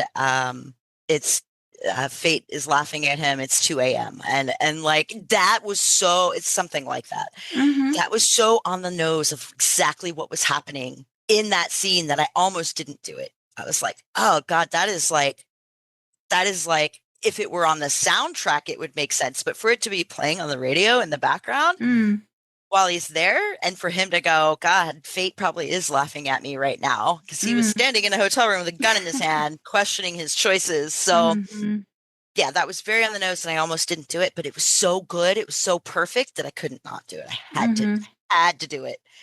And how did I pick the song? Well, it was a very specific year. It was 1983. And a lot of good music came out in 1983, and there are a lot of songs from 1983 in the story. And I went and I looked at the top 100 for that year, and I was thinking about, well, I want music in this scene, but I don't know what music I want, because the radio had been playing in the scene earlier in the fic before Steven showed up. So the radio still would have been on. So I wanted to pick some kind of music to still be playing when he got there.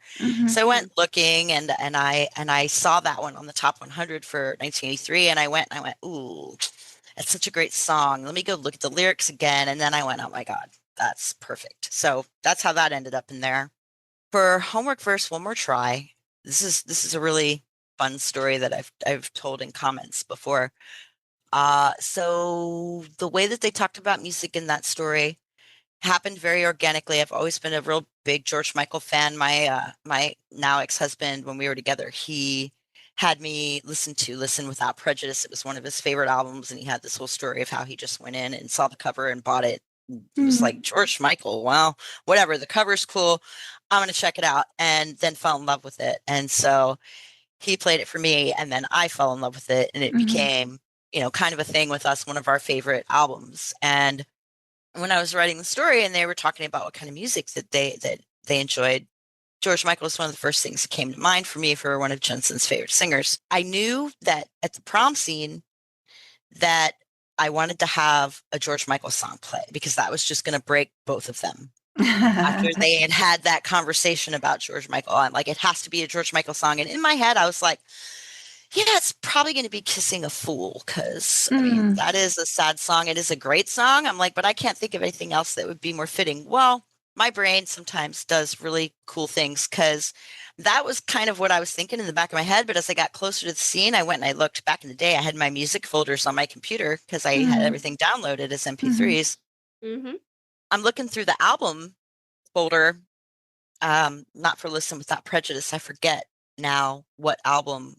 I can't remember which album it was, but I went and I double clicked. I'm looking through George Michael's songs, and then I saw that song, One More Try, and I remembered the lyric about teacher, and I played it, and I was like, oh fuck, this was obviously always going to be the song. And I knew it somewhere in my brain. I just didn't realize it until I actually started thinking about it, because I was getting close to the scene.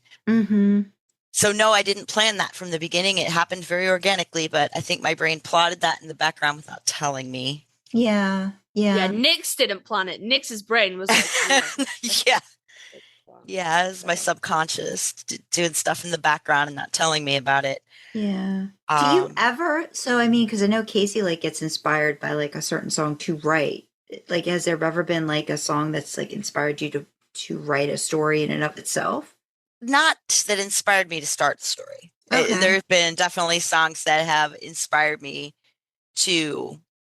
with ideas for the story once I've gotten the story underway. But never a song that made me just go, oh, I got to write a story about that. Now, do you have like a soundtrack for Retroactive as well? Like, do you list songs that kind of like maybe that are peppered throughout the story? I mean, I wouldn't call it a soundtrack. I think there's only probably like 5 songs maybe in the entirety of it. So my favorite music cue, it's actually probably one of the 2 that she mentioned. Although, shout out to Beautiful Disaster, because that story told Jared and Justin, or Jensen and Justin's relationship through the music that I chose for that story, which was supposed to be the songs that their band wrote, but obviously were songs that I took lyrics from in the real world, and I credited everybody. But yeah, I chronicled their relationship. So the whole story it's being told to you in the narrative, but it's also being told through the music. So shout out to that story for that. But my favorite music cue probably was One More Try, just because it was so perfect. Yeah. It sounds like you had a moment. Yeah. With that one. Yeah. Total light bulb, just perfect. Yep. Yeah, and I Yep. can imagine you hearing him sing that teacher part. I know. And I was like, oh my God, for an uptown boy whose teacher has told him goodbye, this was written for this story. Like, yeah, that was wild. Yeah. Yeah. You actually talking about that. I'm like, oh yes, I can imagine your brain going, what the? Yeah. Oh, that's great. That's a great one. Yeah. So I'm sorry. What were you going to ask me before Oh, that? no. I think it was just, really just, I wasn't sure if you had notes about songs in like more of your fics too, like just as notes about them, or if it's just like sprinkled throughout and you just, a song is mentioned, or if like some songs have like a listing of different songs that are mentioned in it. That's just my thing. I can't remember, because I know you do like some detailed notes, like end notes at the end of your story, and I can't remember sometimes if you pepper in songs or different things like that. I definitely did that for Beautiful Disaster because I was using other people's music throughout the story. And so I would credit them at the end of the story, very detailed, to give credit where credit was due. Most of the time I put it in as like, they're out somewhere and they hear the song, or they're at home and they're listening to the song, or it's and a lot of times I don't have a soundtrack. I have a soundtrack for A Touch of Evil. You'll see that when you get to the end. Yes, that's what I was remembering. Yes, I was like, I know I saw something somewhere like that. I'm like, yes, okay. And I listened to that excessively when I was writing it. Of course, I also listened to a lot of old school Lifehouse while I was writing that story. It's for the romantic side of things. Even though I was writing about, serial killers. Well, what are you gonna do? I mean, they're cute and in love, so Yeah, exactly. that was going to be my question. Do you listen to music when you write? Because I do. I struggle to write in silence. I do a lot. I would say most of the time I will put on music when I'm writing, but for Retroactive, I spent, especially getting towards the end, I really found that I couldn't just put on whatever. I had to curate my music experience while I was writing that story. And I eventually ended up going over to like video game music scores without words. Yeah. And I would just listen to those for hours and hours and hours while I was writing, because it would like give me a feeling of epicness or like sadness or whatever it was, but like it didn't interrupt my flow like words can get inside your brain when you're listening to music with lyrics. Yeah. I heard this a long time ago, but that was a suggestion for like struggling through writer's block or getting something started, is to go seek those out, because they're composed with the idea to keep you focused but not distracted. Especially from like open world games and stuff like that. So I think that's gonna have to be my next stop, because I've been trying like like ambience kind of things with like fire crackling in the rain and like, oh, you're in a library and whatever. It's not right in the right spot. And I've ruined one album specifically. But I now find myself, certain songs are like they're tied to fics now, and I'm like, I don't want to ruin any more songs. I used to really like that album. Oh yeah. No, I can't listen to it anymore. There are songs that are definitely tied to stories for me. Like anytime I hear One More Try, that's just homework verse. And anytime I hear, what's the one in Beautiful Disaster, obviously, but In the Blood by Better Than Ezra. Anytime I hear that song, it's just Beautiful Disaster inside and out to me. I can't think about anything else. So there's certain songs that are just tied to certain shows or certain moments. Or so I think that's great. I wanted to ask a little bit just about Superposition, the coming of age aspect of it, and the fact that this was written. You wrote this before the show ended, right? Like, if I'm remembering correctly. The bulk of it was, in fact, written during the height of COVID and partially during lockdown. So I really was, it's from Sam's POV, but it's such a... Which I don't do very often. You don't. But so for me, when it was coming of age, right? So it's like Sam kind of realizing all the thoughts and feelings he's got for Dean.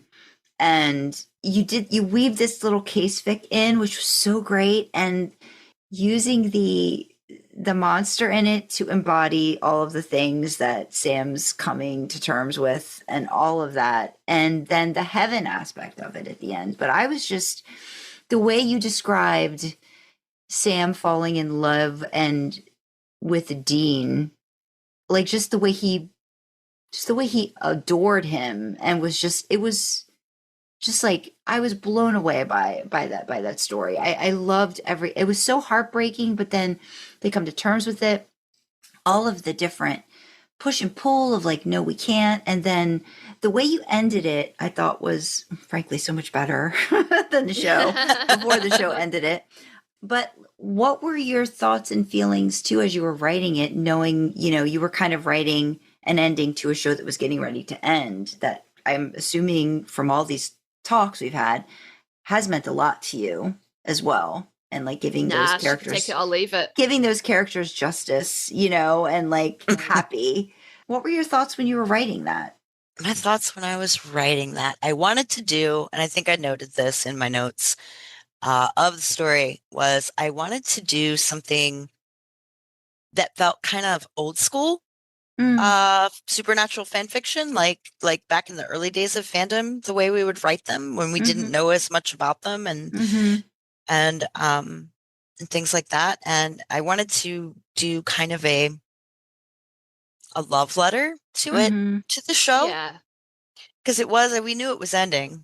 And I really wanted to write a love letter to it and try to capture that old feeling of the way that people wrote them, because there was a certain ness to how we wrote them back then. It was a little more raw, I guess. They weren't as established. We did not know as much about them, so there was a lot of it was a little bit more raw, and there was a lot more guesswork about things. And I wanted to kind of recapture that, and as a love letter, kind of going back to the beginning of the show. And I don't know. It was written in because it was for Big Bang that year, which meant it had to be turned in by May 1st. And I believe I posted in June. So we were nowhere near the end of the show yet, because that was later in the year in November. Yeah. Yeah.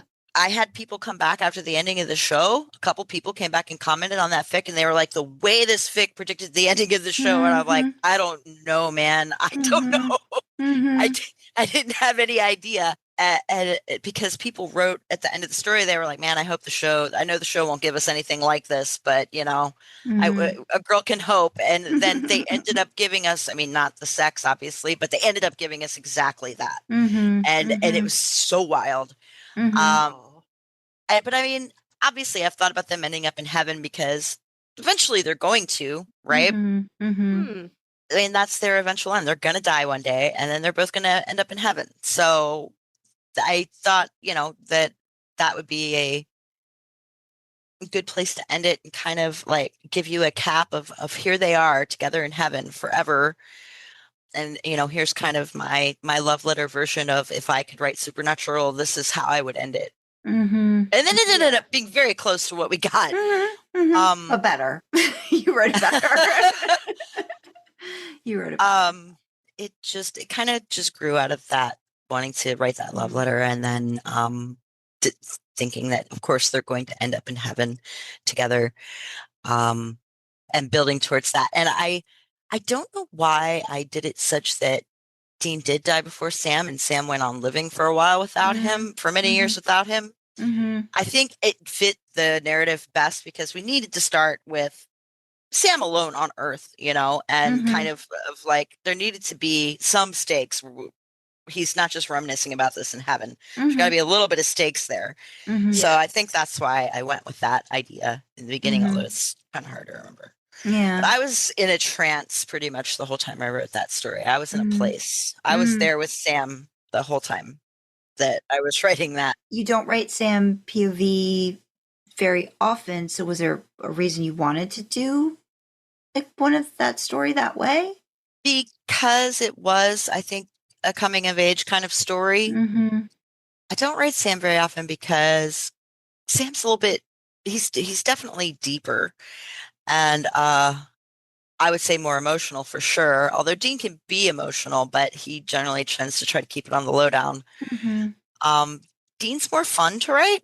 But if I'm doing a Oh, Dad. piece about of coming of age, like for Dean, that's getting laid and getting drunk and hanging out with his brother. That's not, you know, going to be as interesting as Sam's point of view of coming of age, where he is dealing with being in this life and like, you know, dealing with his feelings for his big brother and like having all these, you know, hormones and thoughts and feelings. And have you read this, Kasey, yet? I have not, no. Okay, that's another one you need to read. Read that one and then come back to me. On my list. Yeah, I like to read a lot of things through Sam's PV because I love Dean so much, but then there was so much tragedy too in it. Like, you know, there's heartbreak and all this stuff, and it's just, I love it. Like I said, I just keep going through your stuff and finding more things to talk about. I really loved Obscura Rasa. Like that one was epic too to me. There was so much going on in that, but it was so very vivid. And again, the way like your brain, it's amazing, like where you come up with this stuff. And then Ouroboros was, I thought, very, again, like taking a spin on stuff and going like the dark side, or almost like an aspect of the way you changed it up in that one. I was really amazed by. And then I thought like A Fish Out of Water just felt like very like so just like one of those like 90s TV shows where it's like, what is going on in this town? This is a weird, quirky town. And all of these things are happening. And in the middle of it, like, you know, Sam and Dean are kind of like realizing, you know, or, you know, Dean's realizing, you know, oh, I have feelings for this guy. Like, you know, we're pretending like people think we're a couple. Why would they think we're a couple? Duh. Like, you know, it's like, it's kind of obvious why they think you're a couple. Right. And Sam has basically set you up in this house as like you're a married couple, Dean. Come on, clue in. But it was so, and I think this might have been one of the stories. Kasey had mentioned something about gnomes going crazy. And I was like, when I finally read it, I was like, there it is. That's the gnome story when I was getting to the very end of it. I was like, there we go. Kasey might not even remember which story. But I was just like, gnomes, like huge gnomes, and like just all of the craziness of it. And it rides the edge of crack fic without tipping over into crack fic. And Cass is so just, he's so great in this. He's such a great character in this one too. I had a lot of fun reading that one, but he was such great comic relief. They needed that. They really did. They really did. But I think too, for me, like, I mean, like I said, Touch of Evil, I was just blown away by. Superposition just kind of like got me in the, it's just in the feels and just the ending, but then all of it was just. Superposition, very dear place in my heart. It's not as popular as some of the others. I mean, a lot of people have read it and commented on it. I'm not trying to say, oh, woe's me, you know, because people have, you know, definitely read it and left comments. I just feel like it's a little on the lower end of, you know, what people are reading of my stuff. It's not high on a lot of people's lists for like recommending one of my stories, but it is very dear to me. I loved it. I thought it was great. But like I said, I'm still finding more and more things to love about your writing. Just I'm blown away by it. We're gonna let you go in a little bit because it's pushing. What time is it pushing for you, Kasey? It's 5 a.m. Oh my gosh. Committed. Kasey's committed. Yeah. Heck yeah. But I kind of like, I wouldn't have missed this for the world. You are like the only person next. Sandra was like, we're going to try and get next back. And she was like, is there any time you can't do it? And I'm like, I will be there. Yeah. It doesn't matter what fucking time it is. I will be there. And I'm walking away again with a list as long as my arm of fics, and I'm like, oh, I'm going to read all of this. It's just going to take us about a year to get through all of it. I've written a lot of stuff. So. You got to give me a minute to get through it. It's all great stuff. I think I wanted to ask you too, just kind of like to wrap up though, like just your thoughts overall too about the fact that, you know, we're reaching this milestone, you know, 20 years of this show and this fandom and your place in it. And what do you think the next 10 or 20 years might be like in this fandom? What are you expecting? Gosh. Sandra. I'm just asking. It's like one of those career questions. Like, what are your goals? Do you see yourself in 5 years? I mean, do you still see yourself, I guess, could you see yourself still writing supernatural fan fiction in 20 years, like 20 years from now? God, 20 years from now, I don't know, but definitely 5 years from now. Maybe even 10 years from now. But I mean, will there even be an audience in another 20 years? It's hard to say. I mean, there's still an audience for Buffy, right? Yeah, But I mean, I'm still surprised that, it's Supernatural still kind of going the way it's going now. I mean, it's been 5 years since the show ended, and I mean, there's still people finding it, and because of streaming. Yeah. And I don't want to like, I'm gonna have to paraphrase, but when I saw Mark and Jared doing a panel at Liverpool Comic Con last year, Mark mentioned that about, the stories that Supernatural tells, the lessons that it talks about, they are timeless and eternal, and they will never not need to be talked about. So the show will always be relevant because it's not like dated in that way. It's not about an event or a time period. Those lessons of family. Yeah, it's about family. And, that's never not to quote Vin Diesel. But those stories and those lessons are never not going to be needed in life. So it's always going to have a place, which is, will we still be talking about it in 20 years? Maybe not, but I think someone will be. I can see talking about it in 20 years still a little bit here and there. It depends how long Sandra can put up with me. If Sandra still talking about it in 20 years, will I still be a part of it? We don't know. I mean, it's so hard to say, because if you told me back in 2007 when I was writing Ouroboros or Ouroboros, however you say it, because I've heard it both ways. If you told me back one then, of them is wrong. If you told me back then that I'd be writing a 430,000 word fic in the Supernatural fandom, 18 years later, would I have believed you? No freaking way. I'd be like, yeah, you're out of your mind. I'll be in some other fandom by then. There's no way. Yeah. Here I am. Yeah.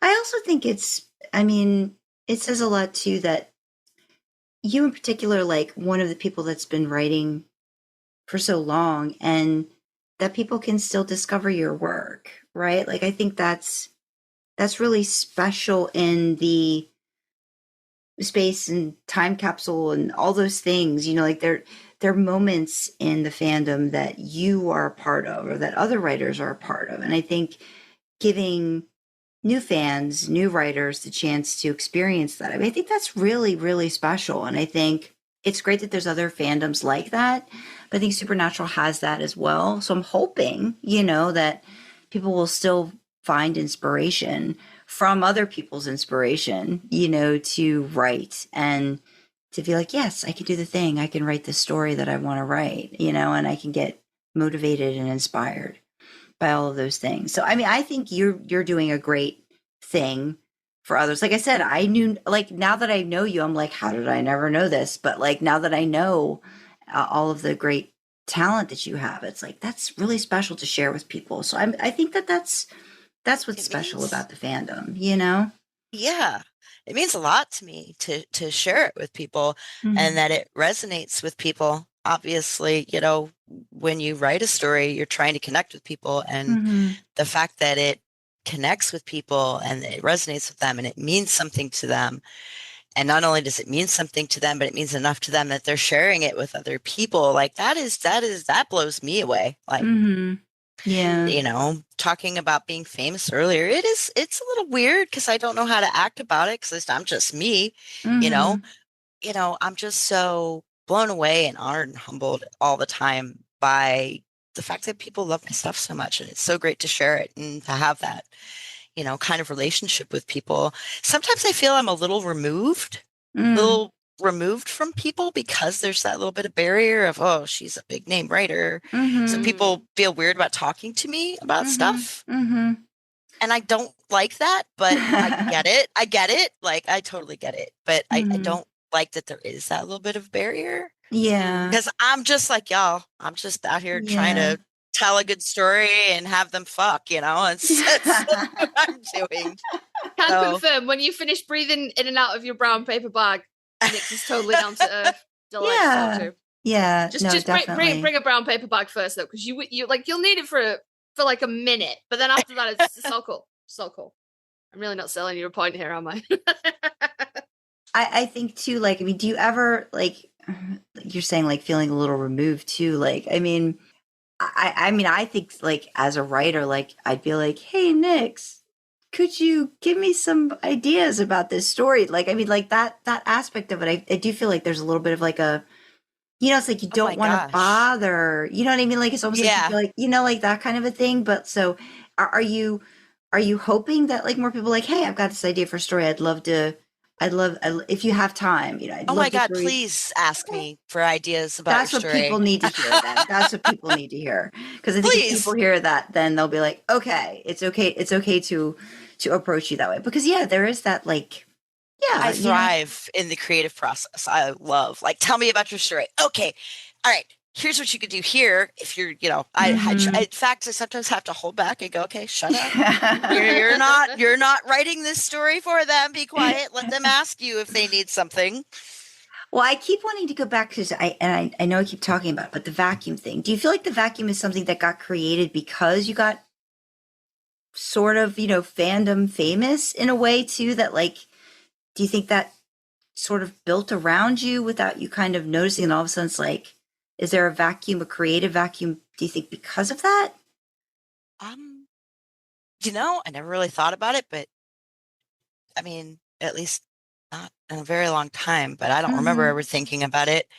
But yeah, I think yes, definitely now, because back when I was writing like homework for the first time, people were showing up in droves, like pages and pages and pages of comments. It was all anybody was talking about. I didn't know what was going on. I was like, what is happening right now? But they still, because it was my first, like, there's like staring into the sun, but this was my first like hand fandom. Everybody showed up. Everybody knew about this story type thing. And it's never quite happened that way again. It was one of those just everything perfect storm. But because I wasn't like, I hadn't already written homework first, I was in the process of writing homework first. People would show up and still talk to me because I was not a big name or whatever at that point.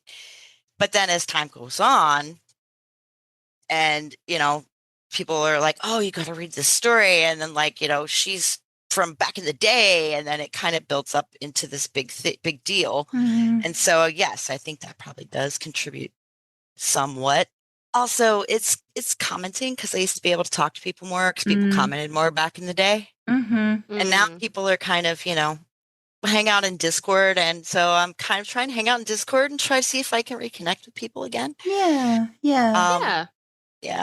I love that. I love that you came into our Discord. We were so excited. We were like, join oh my God. idling in the Impala.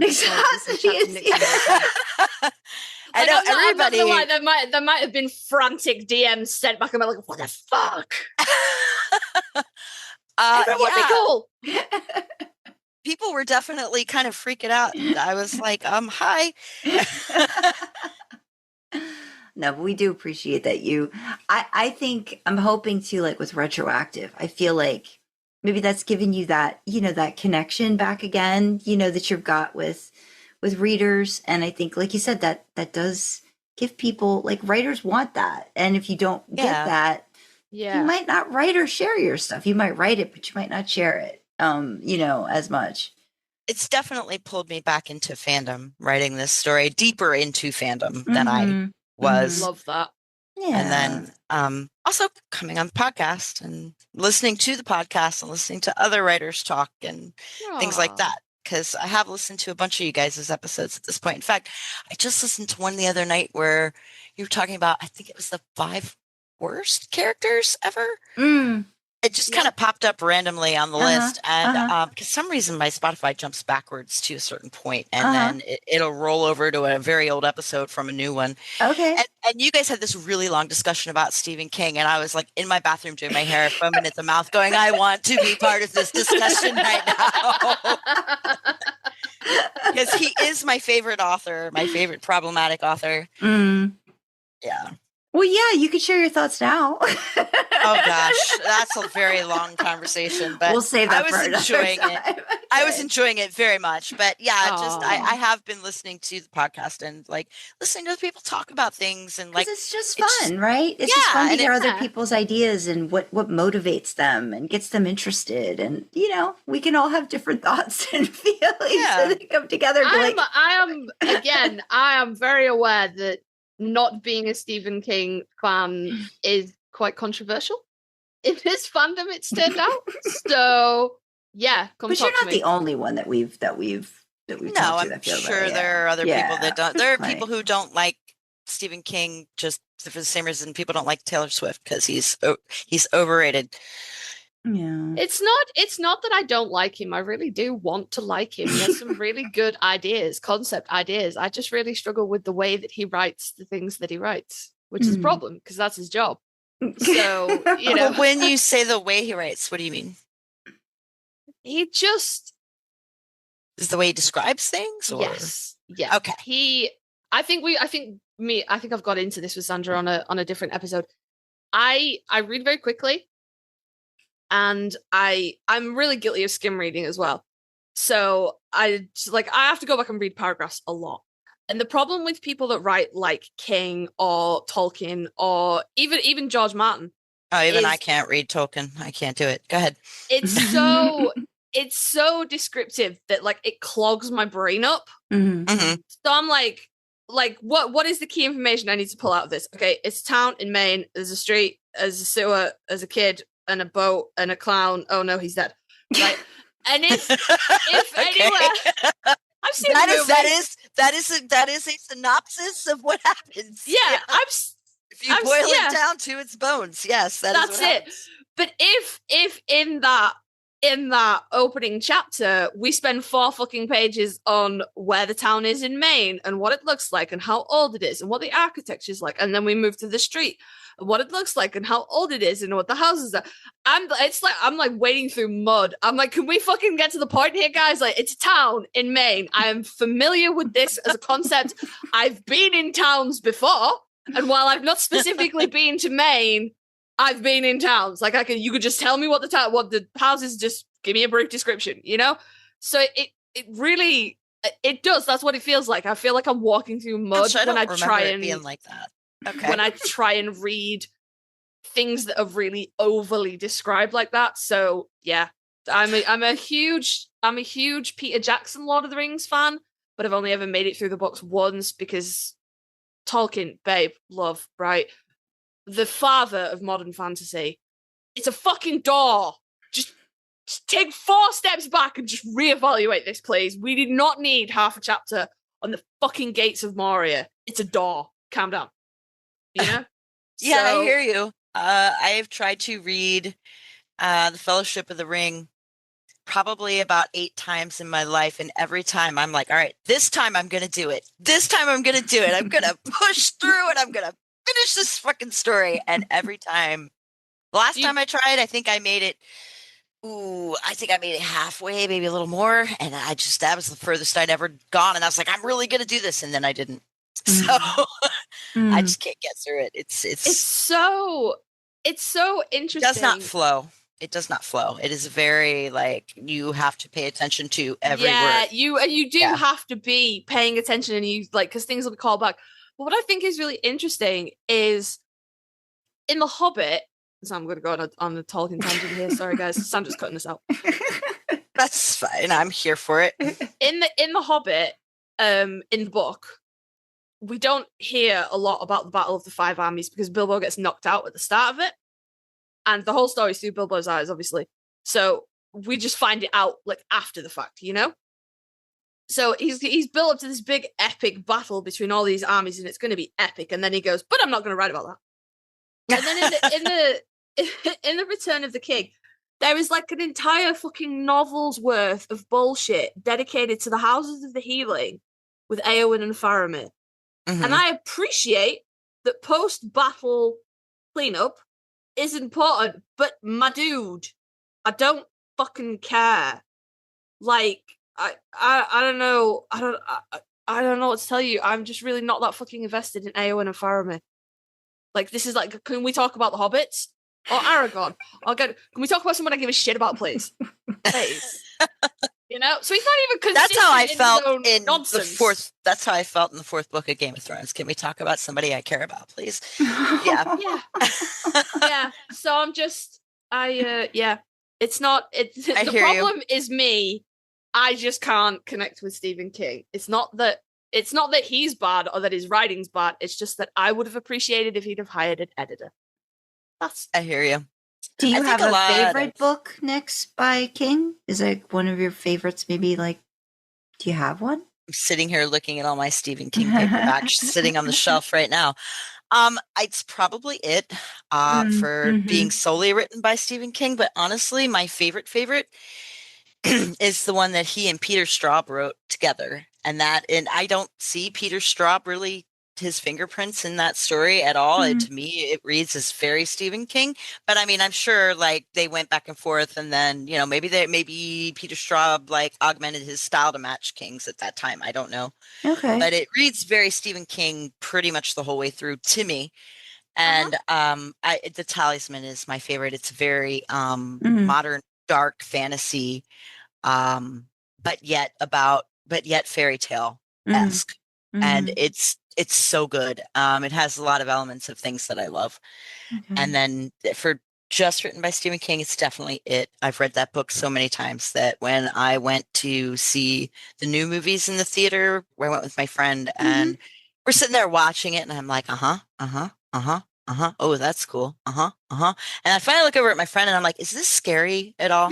Because and he is like, yeah, it's fucking scary. I'm like, okay, because it's not scary to me because I literally have read this book so many times that I know exactly what's happening in like every scene. So it's not scary. I'm enjoying it, but it's not scaring me. Yeah. So yeah, I've read it so many times.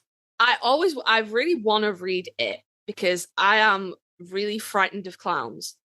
And I do like to face the things that frighten me. So, but the thing is, I couldn't make it through Carrie, and that's like a 200-page novel. Oh, I can remember read you that saying in an that. afternoon. Yeah, and I couldn't make it through Carrie. So I have fucking no chance making it through it. It's huge. It's a door stopper. And to give you some perspective, I looked this up the other night because I was curious, and I am about 10,000 words shy of being as long as it on Retroactive. Wow. Yeah. Holy cow. Oh, so just to put it in perspective for you. Book. Yes, that would be a thick book. Yes. Indeed. That's yes, indeed. Awesome. But yeah, the premise of it isn't necessarily scary to me. Like I've read supernatural stuff like that. I've seen supernatural movies like that. It's the fucking clown. Yeah. And well, I will say, scary when you read it, like, the first like 10 times probably. Yeah. But again, it's the new It movies that are scared. The clown is scary to me. I saw the Tim Curry one, and I was like, "What is this? This is ridiculous." People were scared of this. People were terrified of that. Yeah. But it's so old now to me that I was like, but fucking Bill Skarsgård and that thing he can do with his face and his eyes. And, oh no, I hate clowns so much, guys. Fucking really upset me. So yeah. Oh, goodness. Yeah. Yeah. Maybe one day I'll get enough fucking Ritalin or something in me. Oh no, I mean I will. If you don't drive with it, you don't drive with it. I mean, what are you gonna do? It's just like everybody. I'm gonna try the audiobook version of it, I think. Maybe that will help. That might. It was one of my favorites. I read that one a bunch too. It's but for me it's more the characters. It's something about the way he writes those kids. I just 100%. Really love. Yeah. It's the characterization for me too. Well, see, Nyx, you got to be part of a King conversation with us. Dude, tonight I was like, I had to do this, but like last night I finished and I posted the epilogue, and then I went and I made myself a celebratory drink and I started dancing around in my kitchen, and I went, tonight is the last night that I had to come home and I can't do anything I want to do because I have to write. Like, this is the last time I have to do that. I can come home and play The Sims or something. Yeah. but you know what? It's great that you got to celebrate that, and we are lucky that you did the thing for us for the fandom. Yes. So we are glad you took how many, a year and a half? A year and a half? About 16 months. Yes, long time. Well, Yeah, It was worth it. It was Good. worth it. I'm very excited to Absolutely. have my free time back. Don't get me wrong, but it Yes. was very worth it. Good. And it definitely was rewarding, I think, on both sides. Getting those hits of dopamine and serotonin, and for the readers reading the new chapter every week, and me getting comments every week, like it was very much a great a exchange. match made in heaven. Yeah. Oh, that's great. We're happy for you and all the readers and all the things. And thank you for taking the time to come back and chat with us. And again, if you ever want to come back and chat, we'll have you back. Well, no. Okay, No, no. you're not welcome on Onyx. No, son. No, I was gonna lock you in. I know you're not on a timeline for homework verse, but I am gonna strong arm you into coming back when it's finished. So we can Okay. break it down. That's Okay. fine. I mean, I should be, I don't know how long it's going to take me, but Yeah, I'm assuming it's not going to take me more than a couple of months. It's not a real complicated story. So yeah. Fun. Well, if it ends up taking longer, that's not a problem. But when you kind of like feel like you're getting to wrapping up and getting to the end, Well, you know what might be email. fun to do is, since you are a part of our Discord, I mean, we could also do a thing where we do like a stage thing, and we could bring you on and people can chat and ask you questions about it too. oh So we could do gosh, yeah, that. that would be fun. We could do that. yeah, That would That be would be fun. That'd be do something great. like that. Yeah, Because look we at love us now, look at us. planning ideas, content. We're unstoppable, guys. on the fly. But Yeah. But thank you, everybody, for your questions. I wanted to say that before I forget. yeah. Thank Yes, you for thank you, sending in everybody. questions. And if anybody else does send in questions, I will make sure to pass them along to you, just in case somebody was slow to the game and they're like, I have a question. I'll pass it along to you that way. But yeah, if you have questions for Nyx, don't be scared.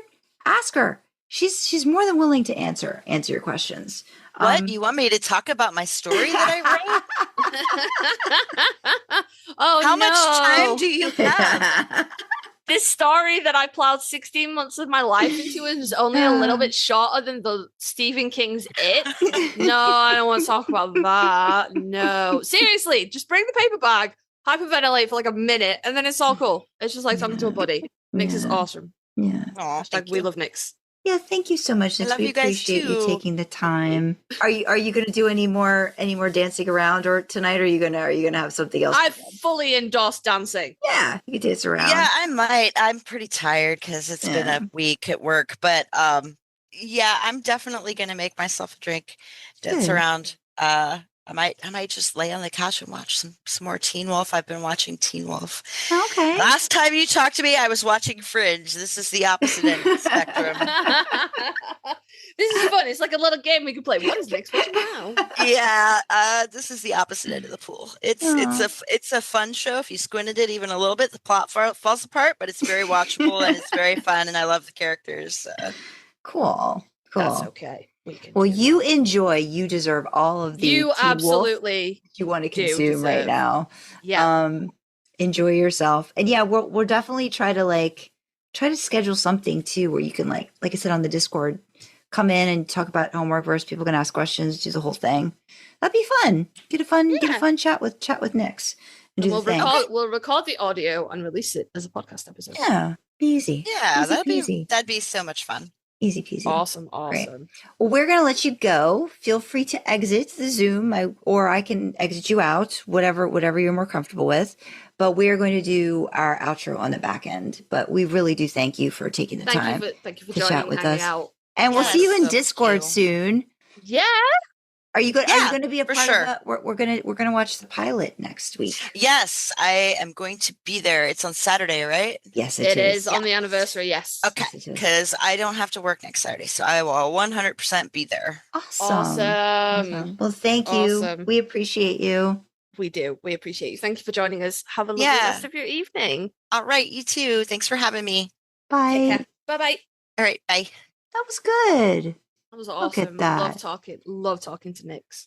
Yes, I know we could have gone another hour or so, but we got to get you We to bed. totally could. We totally could. But like it's now the time when I would not be surprised to hear my children awake when I go to bed. Yeah. But this was great. I'm really glad we got to sort of bookend it for her, like get her that little moment to really talk about something that has been an epic that is now on my Kindle, ready to be read.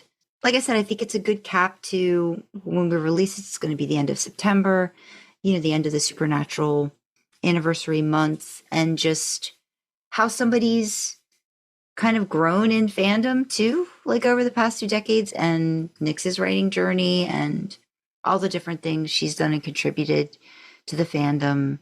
And just, how this show is just a font of inspiration, right? And I think that says something. The actors, the show, the characters, all the things. And I'm just really glad. I mean, I would like to still be, what am I going to be, 71, still talking about Sam and Dean Winchester? I think that's doable. I think that's that'd be awesome. That's doable. But we are going to wrap up for now.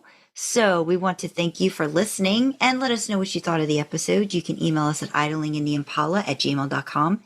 You can comment on Spotify in the Q&A section, leave a YouTube comment, join our Discord, and chat with fellow idlers and us in real time.